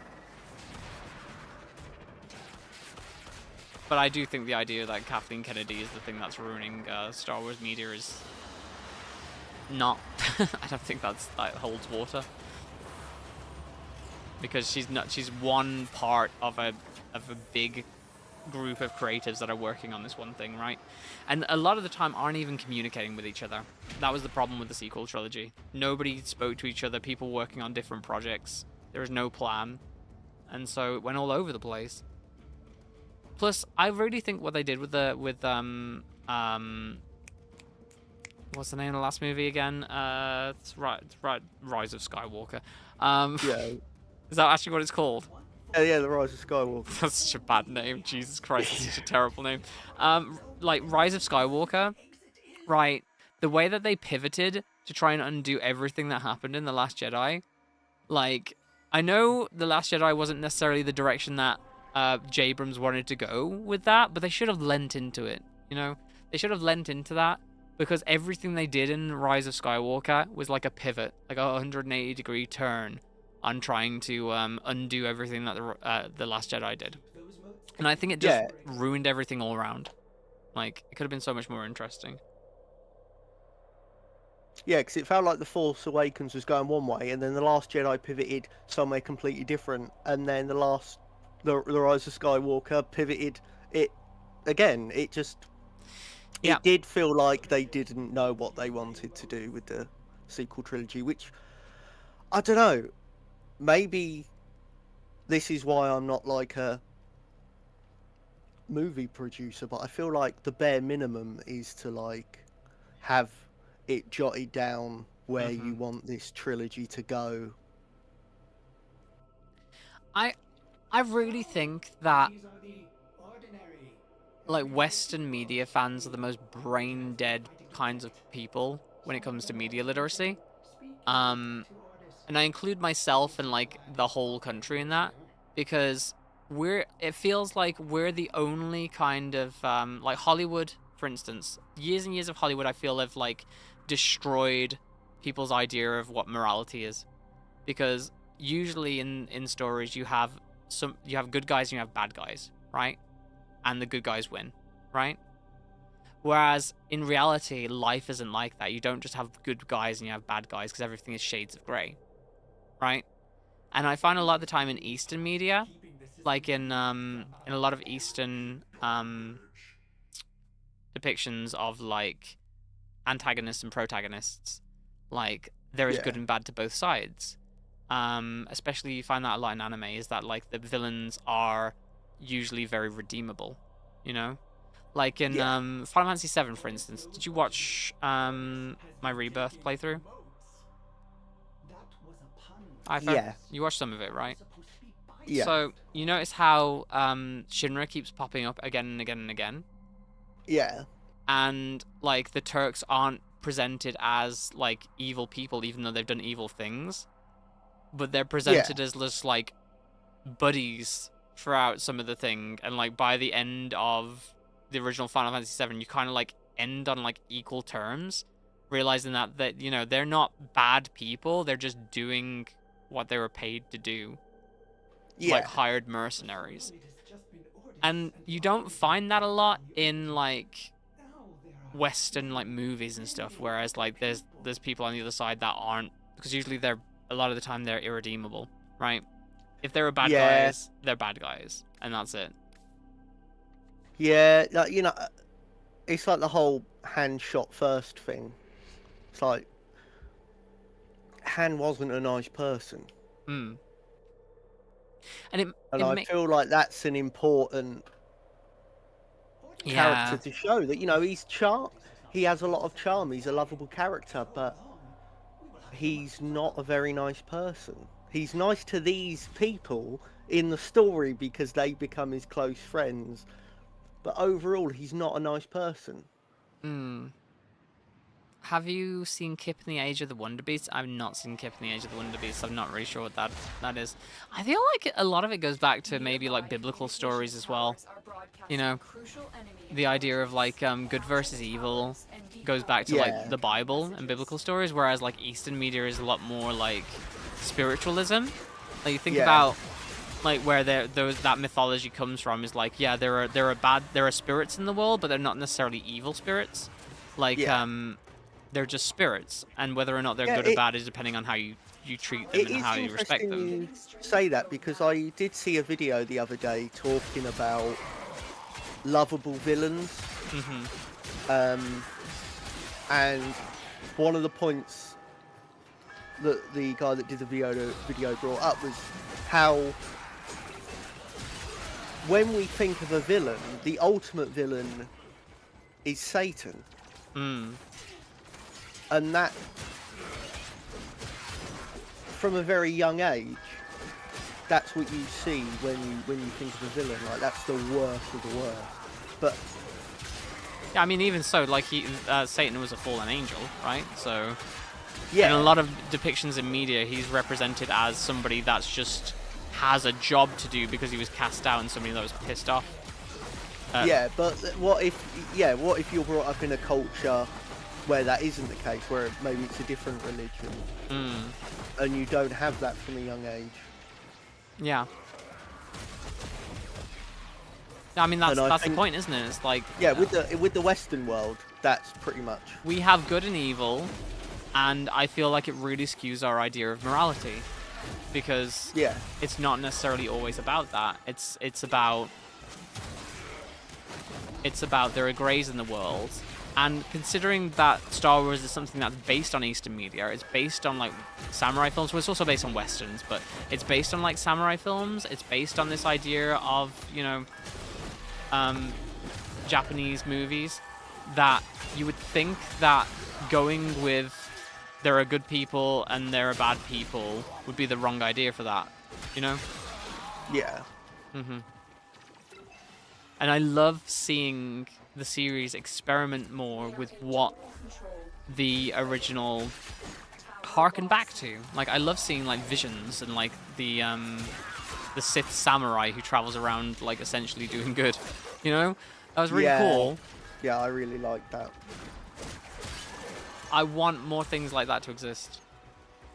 I want more stories set in the Star Wars universe that aren't bound to, oh yeah, the Jedi are always the good guys, especially when they've been represented as being like inept zealots in the past, even in the prequels, right? That's literally what they were in the prequels, and the fact that people can't get their head out their own arse to see, like... And it's really weird, too, because I feel like these are the same kind of people. If you said that there are bad people in the police force, that they'd be like, nah, the police force is good, though. The police force is there to protect people, you know? Oh, absolutely. Because they can't get past the concept of something, that there's good and bad in everything. Yeah. That something can be set up to be good, but that doesn't mean that's the way it actually goes. God. Sorry, I'm just realizing I'm fighting on the ground floor to try and help C when that's not going to help, because C's up in the air. Oh.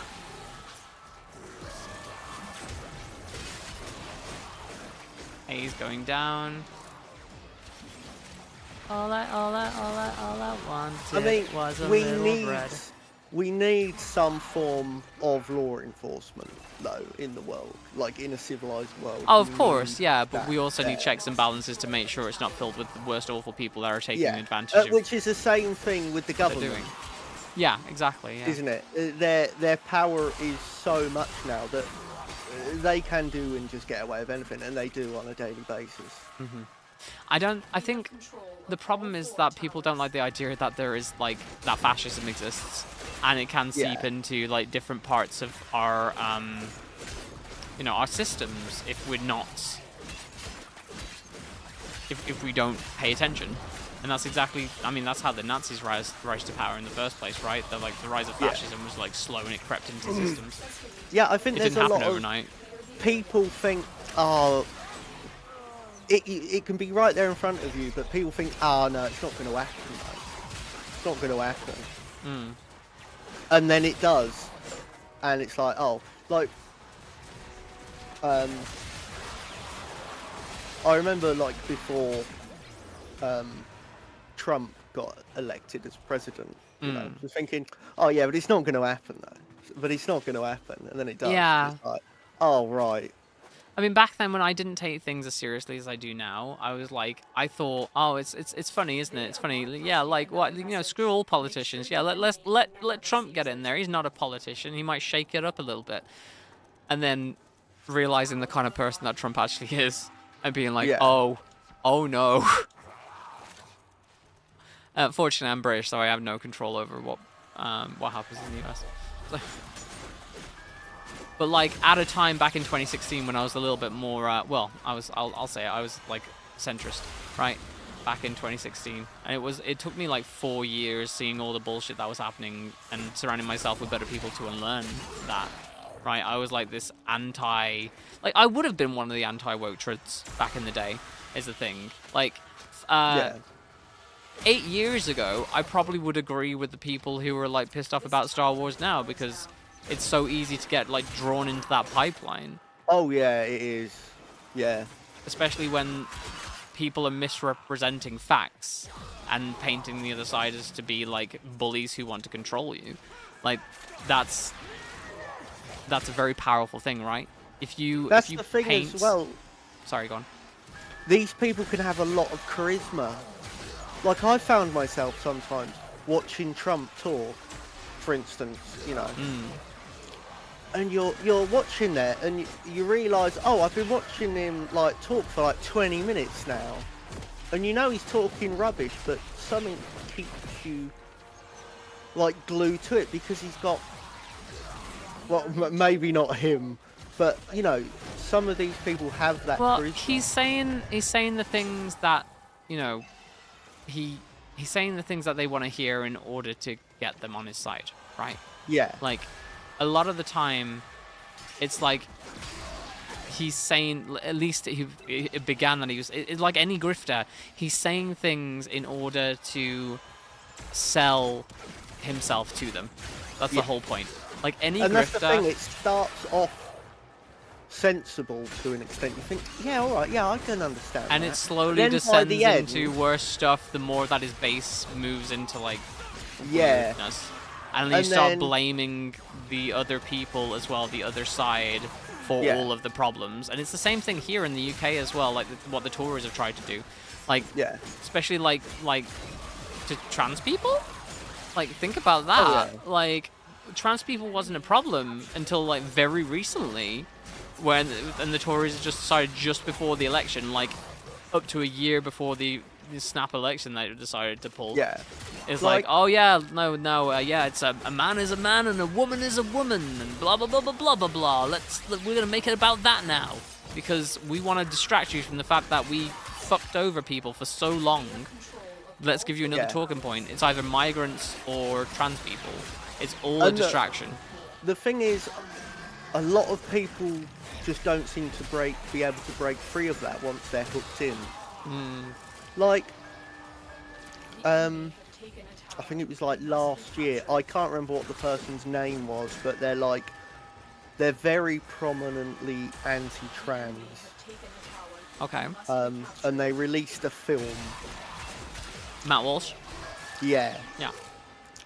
And I remember at the time, the thing that made it catch my eye was because Elon was like jumping on it. Like, Elon jumps on everything that's anti-trans. Like. Yeah. So I was like, I'm one of these people where I want to know.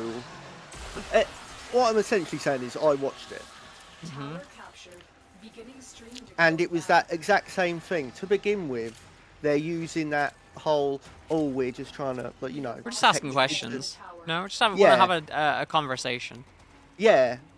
And, you know, and it's scary because every now and then you think, oh, yeah, no, I can see where you're coming from with that. But then by the end, it was just full-blown lunacy. Yeah. Like, absolute lunacy. And it was just like, hang on, how did we make that switch? And I was very aware of it, like, oh, he's just gone off the deep end now. Like, he's just, what he's basically calling for is... essentially the eradication of trans people. Yeah, but the amount of people that just didn't pick up on that or were perfectly okay with that, it was really scary to watch it and be like, what, that guy's a nutcase. Like, that was really eye-opening to watch what he comes out with. But then to see so many people like, yeah, it was really... like eye-opening to experience that. Let's single out another out group so we can feel like the in group, where you're always going to be the out group because you're not one of the people who are giving us money. Capitalism breeding fascism. Yeah, Frida, you're not wrong. And you're ashamed to say you're apologetic towards Joe Rogan for a while. Listen, we've all been there. Like, I had my edgy phase back like 8 years ago, where I was like, yeah, screw the world, you know what? Yeah, screw everything, blah, blah, blah, blah, blah. Yeah, like, I know what's best for things. I call myself, you know what I call chuds? I call them status quo warriors. You know how they're using SJW for a while to say, like, social justice warrior? Yeah. Well, the opposite of that is worse. Being a status quo warrior is like, because things are going well for you at the moment and you don't see any problems in your life, you're fully willing to throw everybody else under the bus because you're not having an issue. It comes from a place of like immense privilege. What's worse though is some people who like for someone who's trans like me, seeing that there's issues with like people going up against trans people and still like waving it away and being like, no, but they still want what's best, right? They're trying to do what's best for everybody, and like it's bullshit because it's all based around lies. It's all lies. It's all grifting. It's all trying to convince you of something in order to give people power. That's all it is. Yeah, you peel away the surface, and it's like, oh, these people just want you eradicated, basically. Yeah, like the turfs in the UK, that's like what they want. it's been really, really disheartening recently seeing that the way that they act towards like people in general. Like this girl, this teenage trans woman, this teenage trans girl, used the men's bathroom because they didn't want to make people feel uncomfortable. In the men's bathroom, they literally got their jaw broken by bullies. And that was bad enough, but then the people on social media, like the turfs on social media, was like, well, that's male on male violence and it doesn't have anything to do with us. And it's like, it's literally what you wanted. You want trans people to get hurt.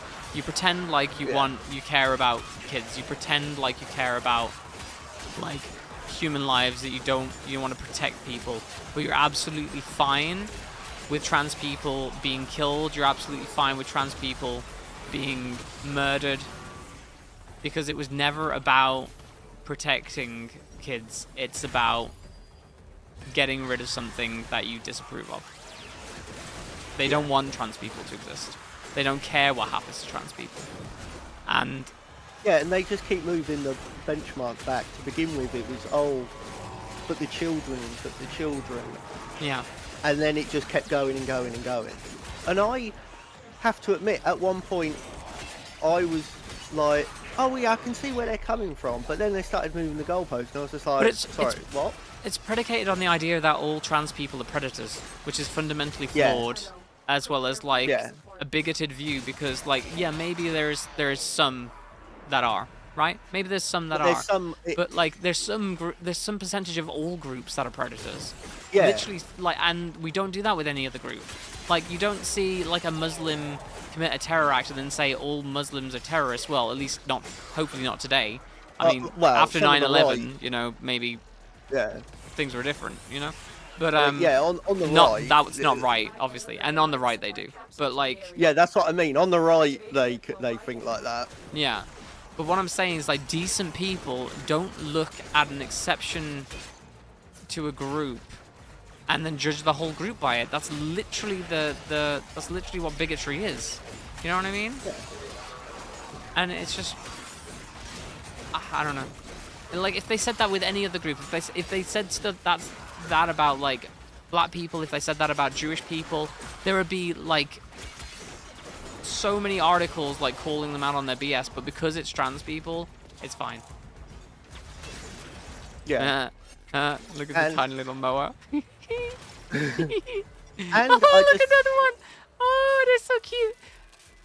They look like the little they actually look like the repair droids out of at Star Wars. They do. Star Wars, yeah.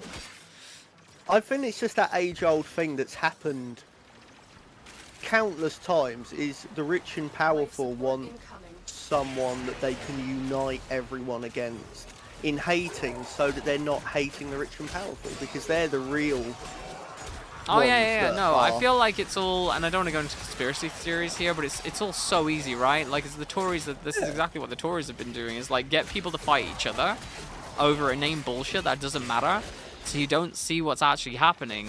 Is that like the government has been fleecing the population, especially poor people, for years and years and years now. They've been breaking down public systems like the NHS, absolutely gutting them and destroying them so they can make more money. And people don't see it because they're too busy fighting over culture wars.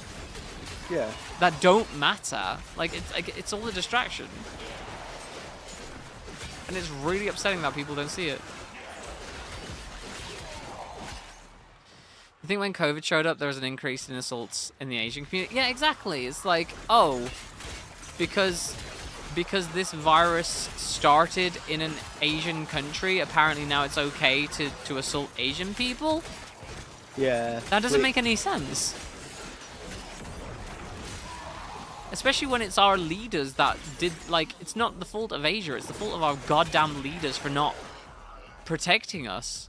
and making decisions that would have protected us faster. It's Boris Johnson's fault for knowing about the pandemic for so long and not locking us down sooner. And the same in the US as well, right? Like, they had the means, they had the opportunity to actually save a lot more people, and they chose not to because they didn't take it seriously. And now somebody like me, who's immunocompromised, I can't go out and be around people without getting fucking sick. And that sucks, because it never used to be like this. I never used to get sick every other time I'd go out. But after the pandemic, now I'm sick almost all the time. And it's really frustrating. It's like, how am I, and not to position this whole thing about me, but I feel like one of the people that's been left behind. All the immunocompromised people have literally just been left behind. And it's like we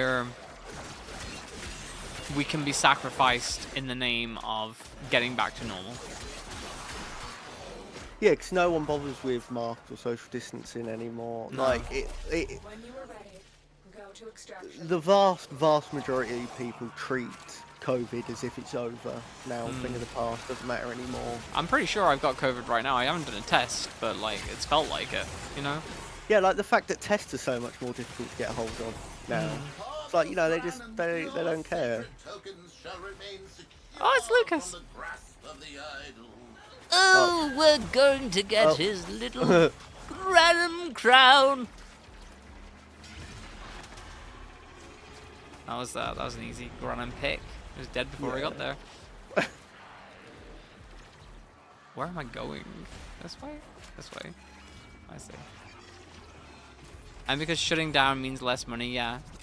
We live in a capitalist system that doesn't care about people. Did you know I bought olive oil today? Do you know how much it costs now for a bottle of olive oil? Oh, I hate to think. It used to be like a $5. Now it's like a $10. It's fucking ridiculous. Yeah, it's ridiculous. I don't know what we're supposed to do. Literally, I bought the premium brand of olive oil today because it costs the same price as the regular brand of olive oil. And usually it's £2 or £3 more. It doesn't make any sense. There's also less effective tests for it now.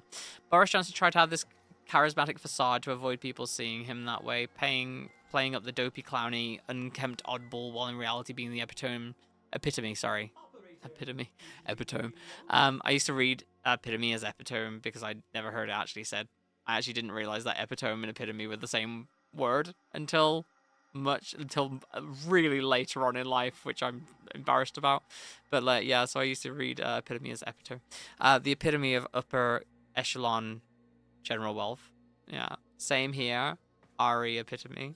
Yeah. Oh my god, same. I feel like it's a very common word for that. Funny enough. Do we have any more alerts, or is that it?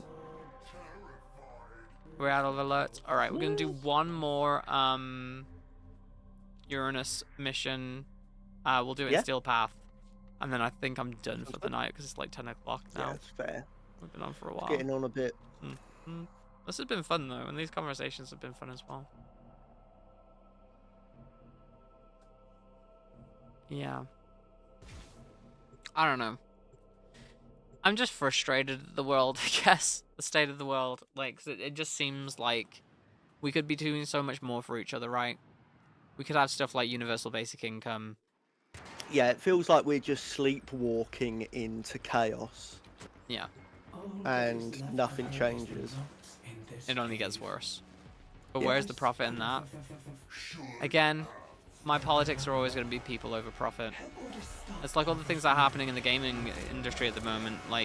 People are angry about DEI in games when they should be angry about all their focus. People like this Grums fella and all of his should friendos should be focused on CEOs taking $60 million bonuses and laying off studios and companies.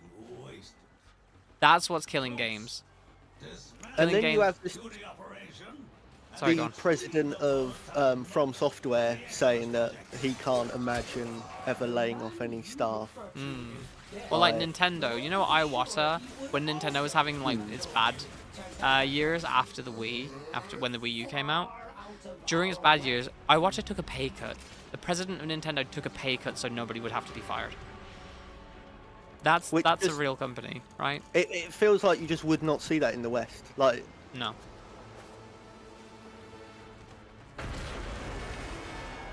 I'm looking for enemies, any enemies at this point. Like when didn't Bobby Kotick, like after he laid off 800 people from Blizzard Activision, he then had like a $30 million bonus. Oh yeah, no, Kotick's bonuses have been ridiculous as well. Yeah. Like honestly, what do CEOs add to companies? Like what do they do? Yeah, exactly. Doesn't feel like anything, does it? No. It feels like CEOs come into companies, like suck the life force out, and then just move on to new companies. Yeah. That's what it feels like. Move into a company, get short-term gains for maximum profit by laying off people and cutting, and like destroying your ability to like make things, and then move on to the next company, because you can say, oh, in this period of time, I made line go up, regardless of what happened to the company that you left behind, you know? And all the shareholders love that kind of stuff, don't they?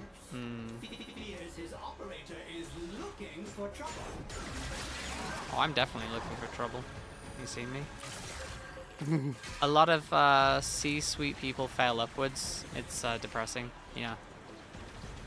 Again, well, that's the thing, and I can present it as success because, like, line didn't go down during their period, but it doesn't show what happens after that period, right? And when you don't care about the human value, you just care about the numbers going up. Again, people over profits every time. Yeah, such a shame.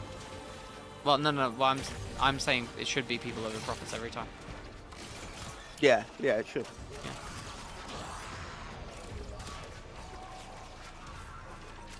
You know, when I was younger, like a really early life lesson that I got, and I don't know why it stuck with me so much, but I still remember it to this day. I think it was in X-Wing versus TIE Fighter that I had when I was a kid. I remember one of the lines in it, I don't know who said it or why, but it was like, an X-Wing is easy to replace, but a pilot isn't. Like the whole thing of... oh, that's interesting. Yeah. Kind of cool that just line. That really stuck with me. Resonated. I don't know. Yeah, I don't know who said it, but the whole thing of the material you can replace, but the human being you can't. They're the more important part. All right, I will say I'm getting kind of annoyed with this whole lift system. Getting up after falling down is really annoying. When you can't fly and just get up to it easily. I keep climbing. Oh my god, I just missed the jump! I threw myself past it. Sorry. Yeah, sorry, yeah. X-Wing. Sorry, you're saying. Yeah, that's just a quote that just always stuck with me. And it kind of changed my point of view of, oh, it doesn't matter how expensive it is, it's the human that's more important. Yeah. And I feel like that should be the case. It should be human beings first, but like, I mean, how much of a care does the human race have for each other, considering like what's going on in Israel right now? I've seen more dead people in the last 6 months than I've seen in my entire lifespan. And it's ridiculous. And the people just carry on. They're just like, well, right, yeah, okay. It's like, I don't know how anybody can justify that this is deserved. I mean, it feels like it's the same kind of moment as in like the George Floyd protests as well. Yeah. I think that was my that was the straw that broke the camel's back when it came to like my centrism, because I'd been like ebbing out of it for ages, having like known people in my politics slowly changing. But when it came to like the Black Lives Matter protests, like seeing the video of what happened to George Floyd, I'm like, yeah, no how one can you justify watch this. that? and be like, yeah, that's fine. Like, Yeah. how can anybody do that? How could you watch somebody have their life like seeped out of them over the course of several minutes and just be like, yeah, this is fine. This is a society that we live in. And it seems like history repeating itself again with like Israel-Palestine. It's like, how can you possibly see all these atrocities and think this is okay? And it annoys me even more when I see British and American people like being really harsh towards the Palestinians because we helped put them in this position. Yeah. You know, and it's like, especially the British. I mean, we were one of the main causes. Yeah. Yeah, like this is on us, but there's so many people that just don't care, and it's like, no, we helped this happen. Like, you can't turn a blind eye to this. Okay, where's this? Where is she? Here? Oh, she's up here. Alright. I'm working on her. Whoop. Never mind. I was working on her, but I fell down. Yep, so. Hold on. Oh, we might kill her with her operators. Yeah. Nice. Killed her with my operator. I'm surprised that didn't revive her, seeing as she's like a boss enemy. Yeah. Well, I did it anyway. Oh, wait. Do I need to be gotten back up where I die? I don't know. Well, we got you anyway. Oh, thank you. I have to say, going back to Warframe, I like that this doesn't have a failed state, like a fail state. And I like that about quite a lot of the new game modes, that there isn't a fail state. I feel like it makes it a lot more fun, and it takes the pressure off. Like, yeah, it slows it down, but I would much rather it slowed it down than... It does make it a lot more casual, doesn't it? Yeah. Like, I'd honestly like it if they redesigned defense to incorporate that and to have it make sense that, you know, maybe we're defending an object that's broadcasting instead, and if it takes too much damage, it powers down to repair itself. Yeah, like there's some kind of penalty rather than having to restart the entire thing. Yeah, like maybe it pushes you back a few waves. And like they could totally rework defense missions to be like that. There's nothing that's stopping that from happening, right? No, and I feel like that would be a good change with Warframe, with how spiky damage can be, especially at higher levels. Like, suddenly things can be getting one shot. Suddenly I feel like I'm not doing that much damage anymore as Brute for some reason. And I'm like... well, remember, there's been the damage rework, like status effects have completely changed, which shouldn't matter to Brute because you've got Serene Storm on. Yeah. So that's weird to me. I don't know. Yeah. It's going to be interesting to see what the community like comes out with in relation to the damage rework, like what elements come out on top, because it's been like viral and heat for so long now. It's going to be interesting to see. Alright, Titan said the funny thing is that he has a degree in copyright law, and not that anything is actually helpful in development, and from his time in Blizzard it was assumed he stole someone's breast milk from the fridge. Wow, what a weirdo. Oh, did you see the recent thing that they, all those anti-woke chuds retweeted, like, misinformation? They were retweeting that, like, a Japanese scholar had been blocked by Ubisoft when it turned out the Japanese scholar was really an American dude pretending to be Japanese in order to be racist. Really weird. Really it's just weird. Quality to see them fail, to see them fall. Yeah. For stuff like this, though. Yeah. And it seems to happen a lot with them. It's like it's almost as if they see what they want and they immediately jump on it. They don't do any fact checking, and when they're proven to be wrong, they don't release any statements or retractions or anything like that. They're and that's how you know they're grifters that have no credibility whatsoever. They're literally just trying to push an agenda. They just delete it and pretend it didn't happen. It's exactly. Like, this is the internet. We all saw it. Yeah. You're trying to ask your dad that, he hasn't given you an answer. He's very blindly pro-Israel on Facebook. What, you dad? Oh, damn. Unironically, you feel like it's people applying good and evil to real life. Funnily enough, it goes back to what we were talking about, right? Oh, those are the evil people, so it doesn't matter what happens to them. Yeah, it all goes back to this fundamental idea that I feel like our morality has been broken by the idea that good and evil exists. Because I don't think good and evil does exist.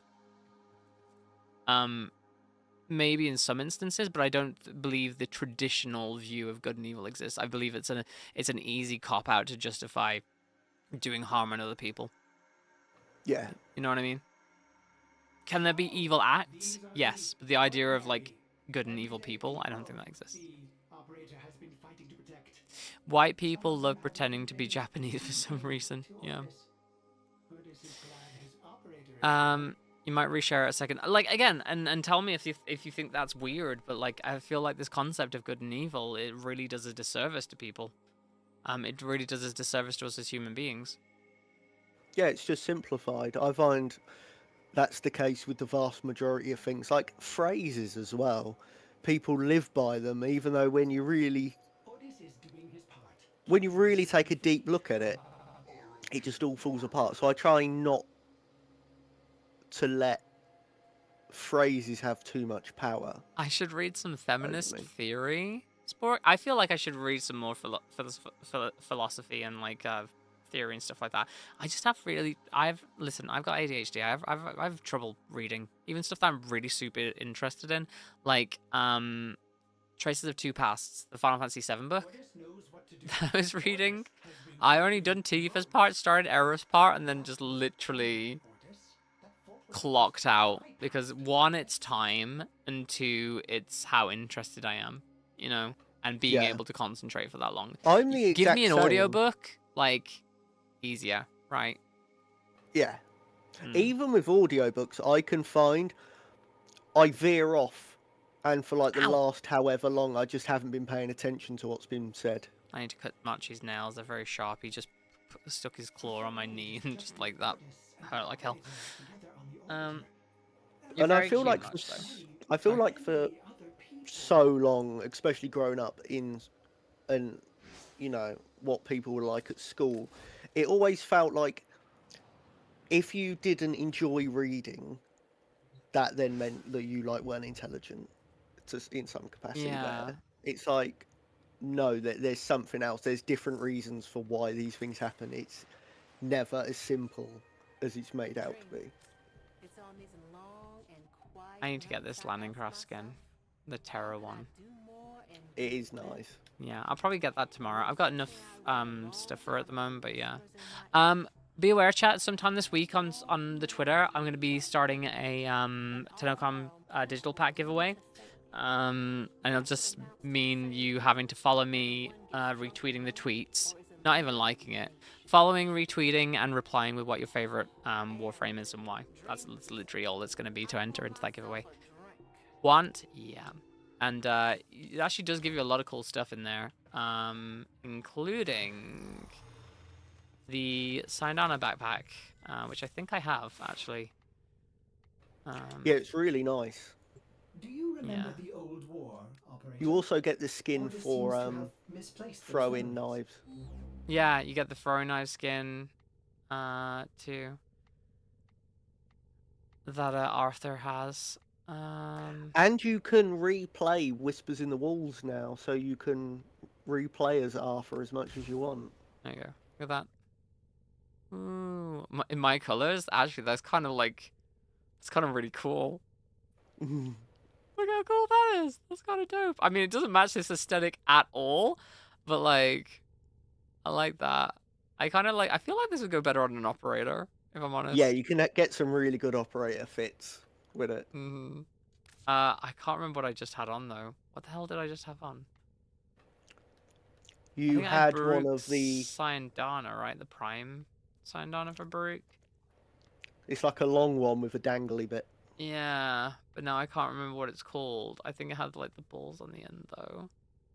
Oh no. I have really similar colors on your frames to you. Oh my goodness. I want to show you my two. It was a Prime one, wasn't it? It was a Prime one. Was it? Was it the Ascilla? Let me go up and have a look. Ascilla Prime. That'd be AS, right? Yeah. It was. It was the Asilla Prime. Thank you. Yeah. That's what I was wearing. All right. Listen, I'm gonna go and show you my my drifter. I need to actually like sort out my operator. Whoops. You do gold, purple, black, and gray, white. This is it's my peeps. Like I've got the Baruch operator gear on as well. I think that was part of the deluxe set, wasn't it? For Baruch. Baruch Deluxe, you got the operator look for Baruch. I can't remember. It was. I don't think it was with the primary accessories. Yeah. No, I think it was. So I've gone for like a ninja style look. So it's the same belt, isn't it? It is, yeah. It's like the base form of Baruch. Or did that come with the deluxe? That's what I just said. Yeah, it came with the deluxe. I thought you said prime.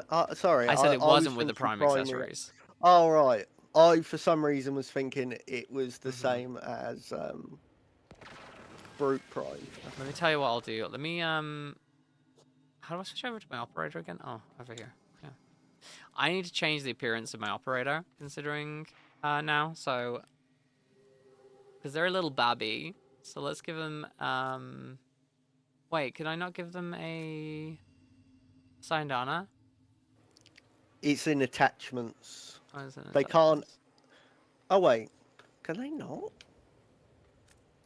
Do operators not get Syndanas? Features, eyes. I know they can't have armor. Interesting. I think because they're small, they can't. Oh, that sucks. I want to give them. I want to give them a back. I want to give my operator a backpack. I thought that they can have an ephemera, can't they? That doesn't make any sense. They should just make it smaller. Like it should just be, scale it down. Just scale it down. Yeah. Oh goddamn. Never mind. You want to see a sick operator fit? Check this out. Fucking. Were you sending it to me? Yeah. Anyway, my drifter's cooler than my operator is. They have a different skeleton from the drifter and the warframe. Oh wait, can you not? Archie, don't do that. Oh, can you not select? Can you not like send someone a fit? For an operator or a drifter? Yeah. I don't know if you can because I don't think it's in the system can. the same way. Anyway, I did get access to the. Don't chew on that, Mushy. I did get access to the deluxe, the new, your Urelli Deluxe though. I really like the Urelli Deluxe. I have to say, I'm not a fan of her normal design. I can't remember where she is on my list. I don't even know if she's fully maxed out yet, which is kind of funny. There she is. She's not fully maxed out. Okay. Yeah, she has a similar color scheme. I wonder what she looks like if I change her appearance now. Oh no. Oh no. Wait, is there a Syndana for Urelli Deluxe? What does it include? It's cursed. It is kind of cursed, isn't it? It's giving me like trypophobia vibes. I think what I want to do with her. Oh my god, look at the assets though. They're just some beautifully made assets for this. Yeah, I think I want to turn her into Emerald or Ruby Weapon. I think maybe Emerald Weapon from Final Fantasy VII. Oh yeah, that green would, with the that'd go hard with the orbs. I think that would be pretty good. Yeah. Anyway, we'll do that next time, chat. I'm gonna finish up the YouTube stream now. Thank you so much for watching on the YouTube. If you watched on the YouTube, this has been really fun today. I hope you enjoyed the quest line and just hanging out and talking. Yeah, like, comment, subscribe, do all that stuff, and I hope I see you on the next one, YouTube. Bye, YouTube. All right, YouTube is gone.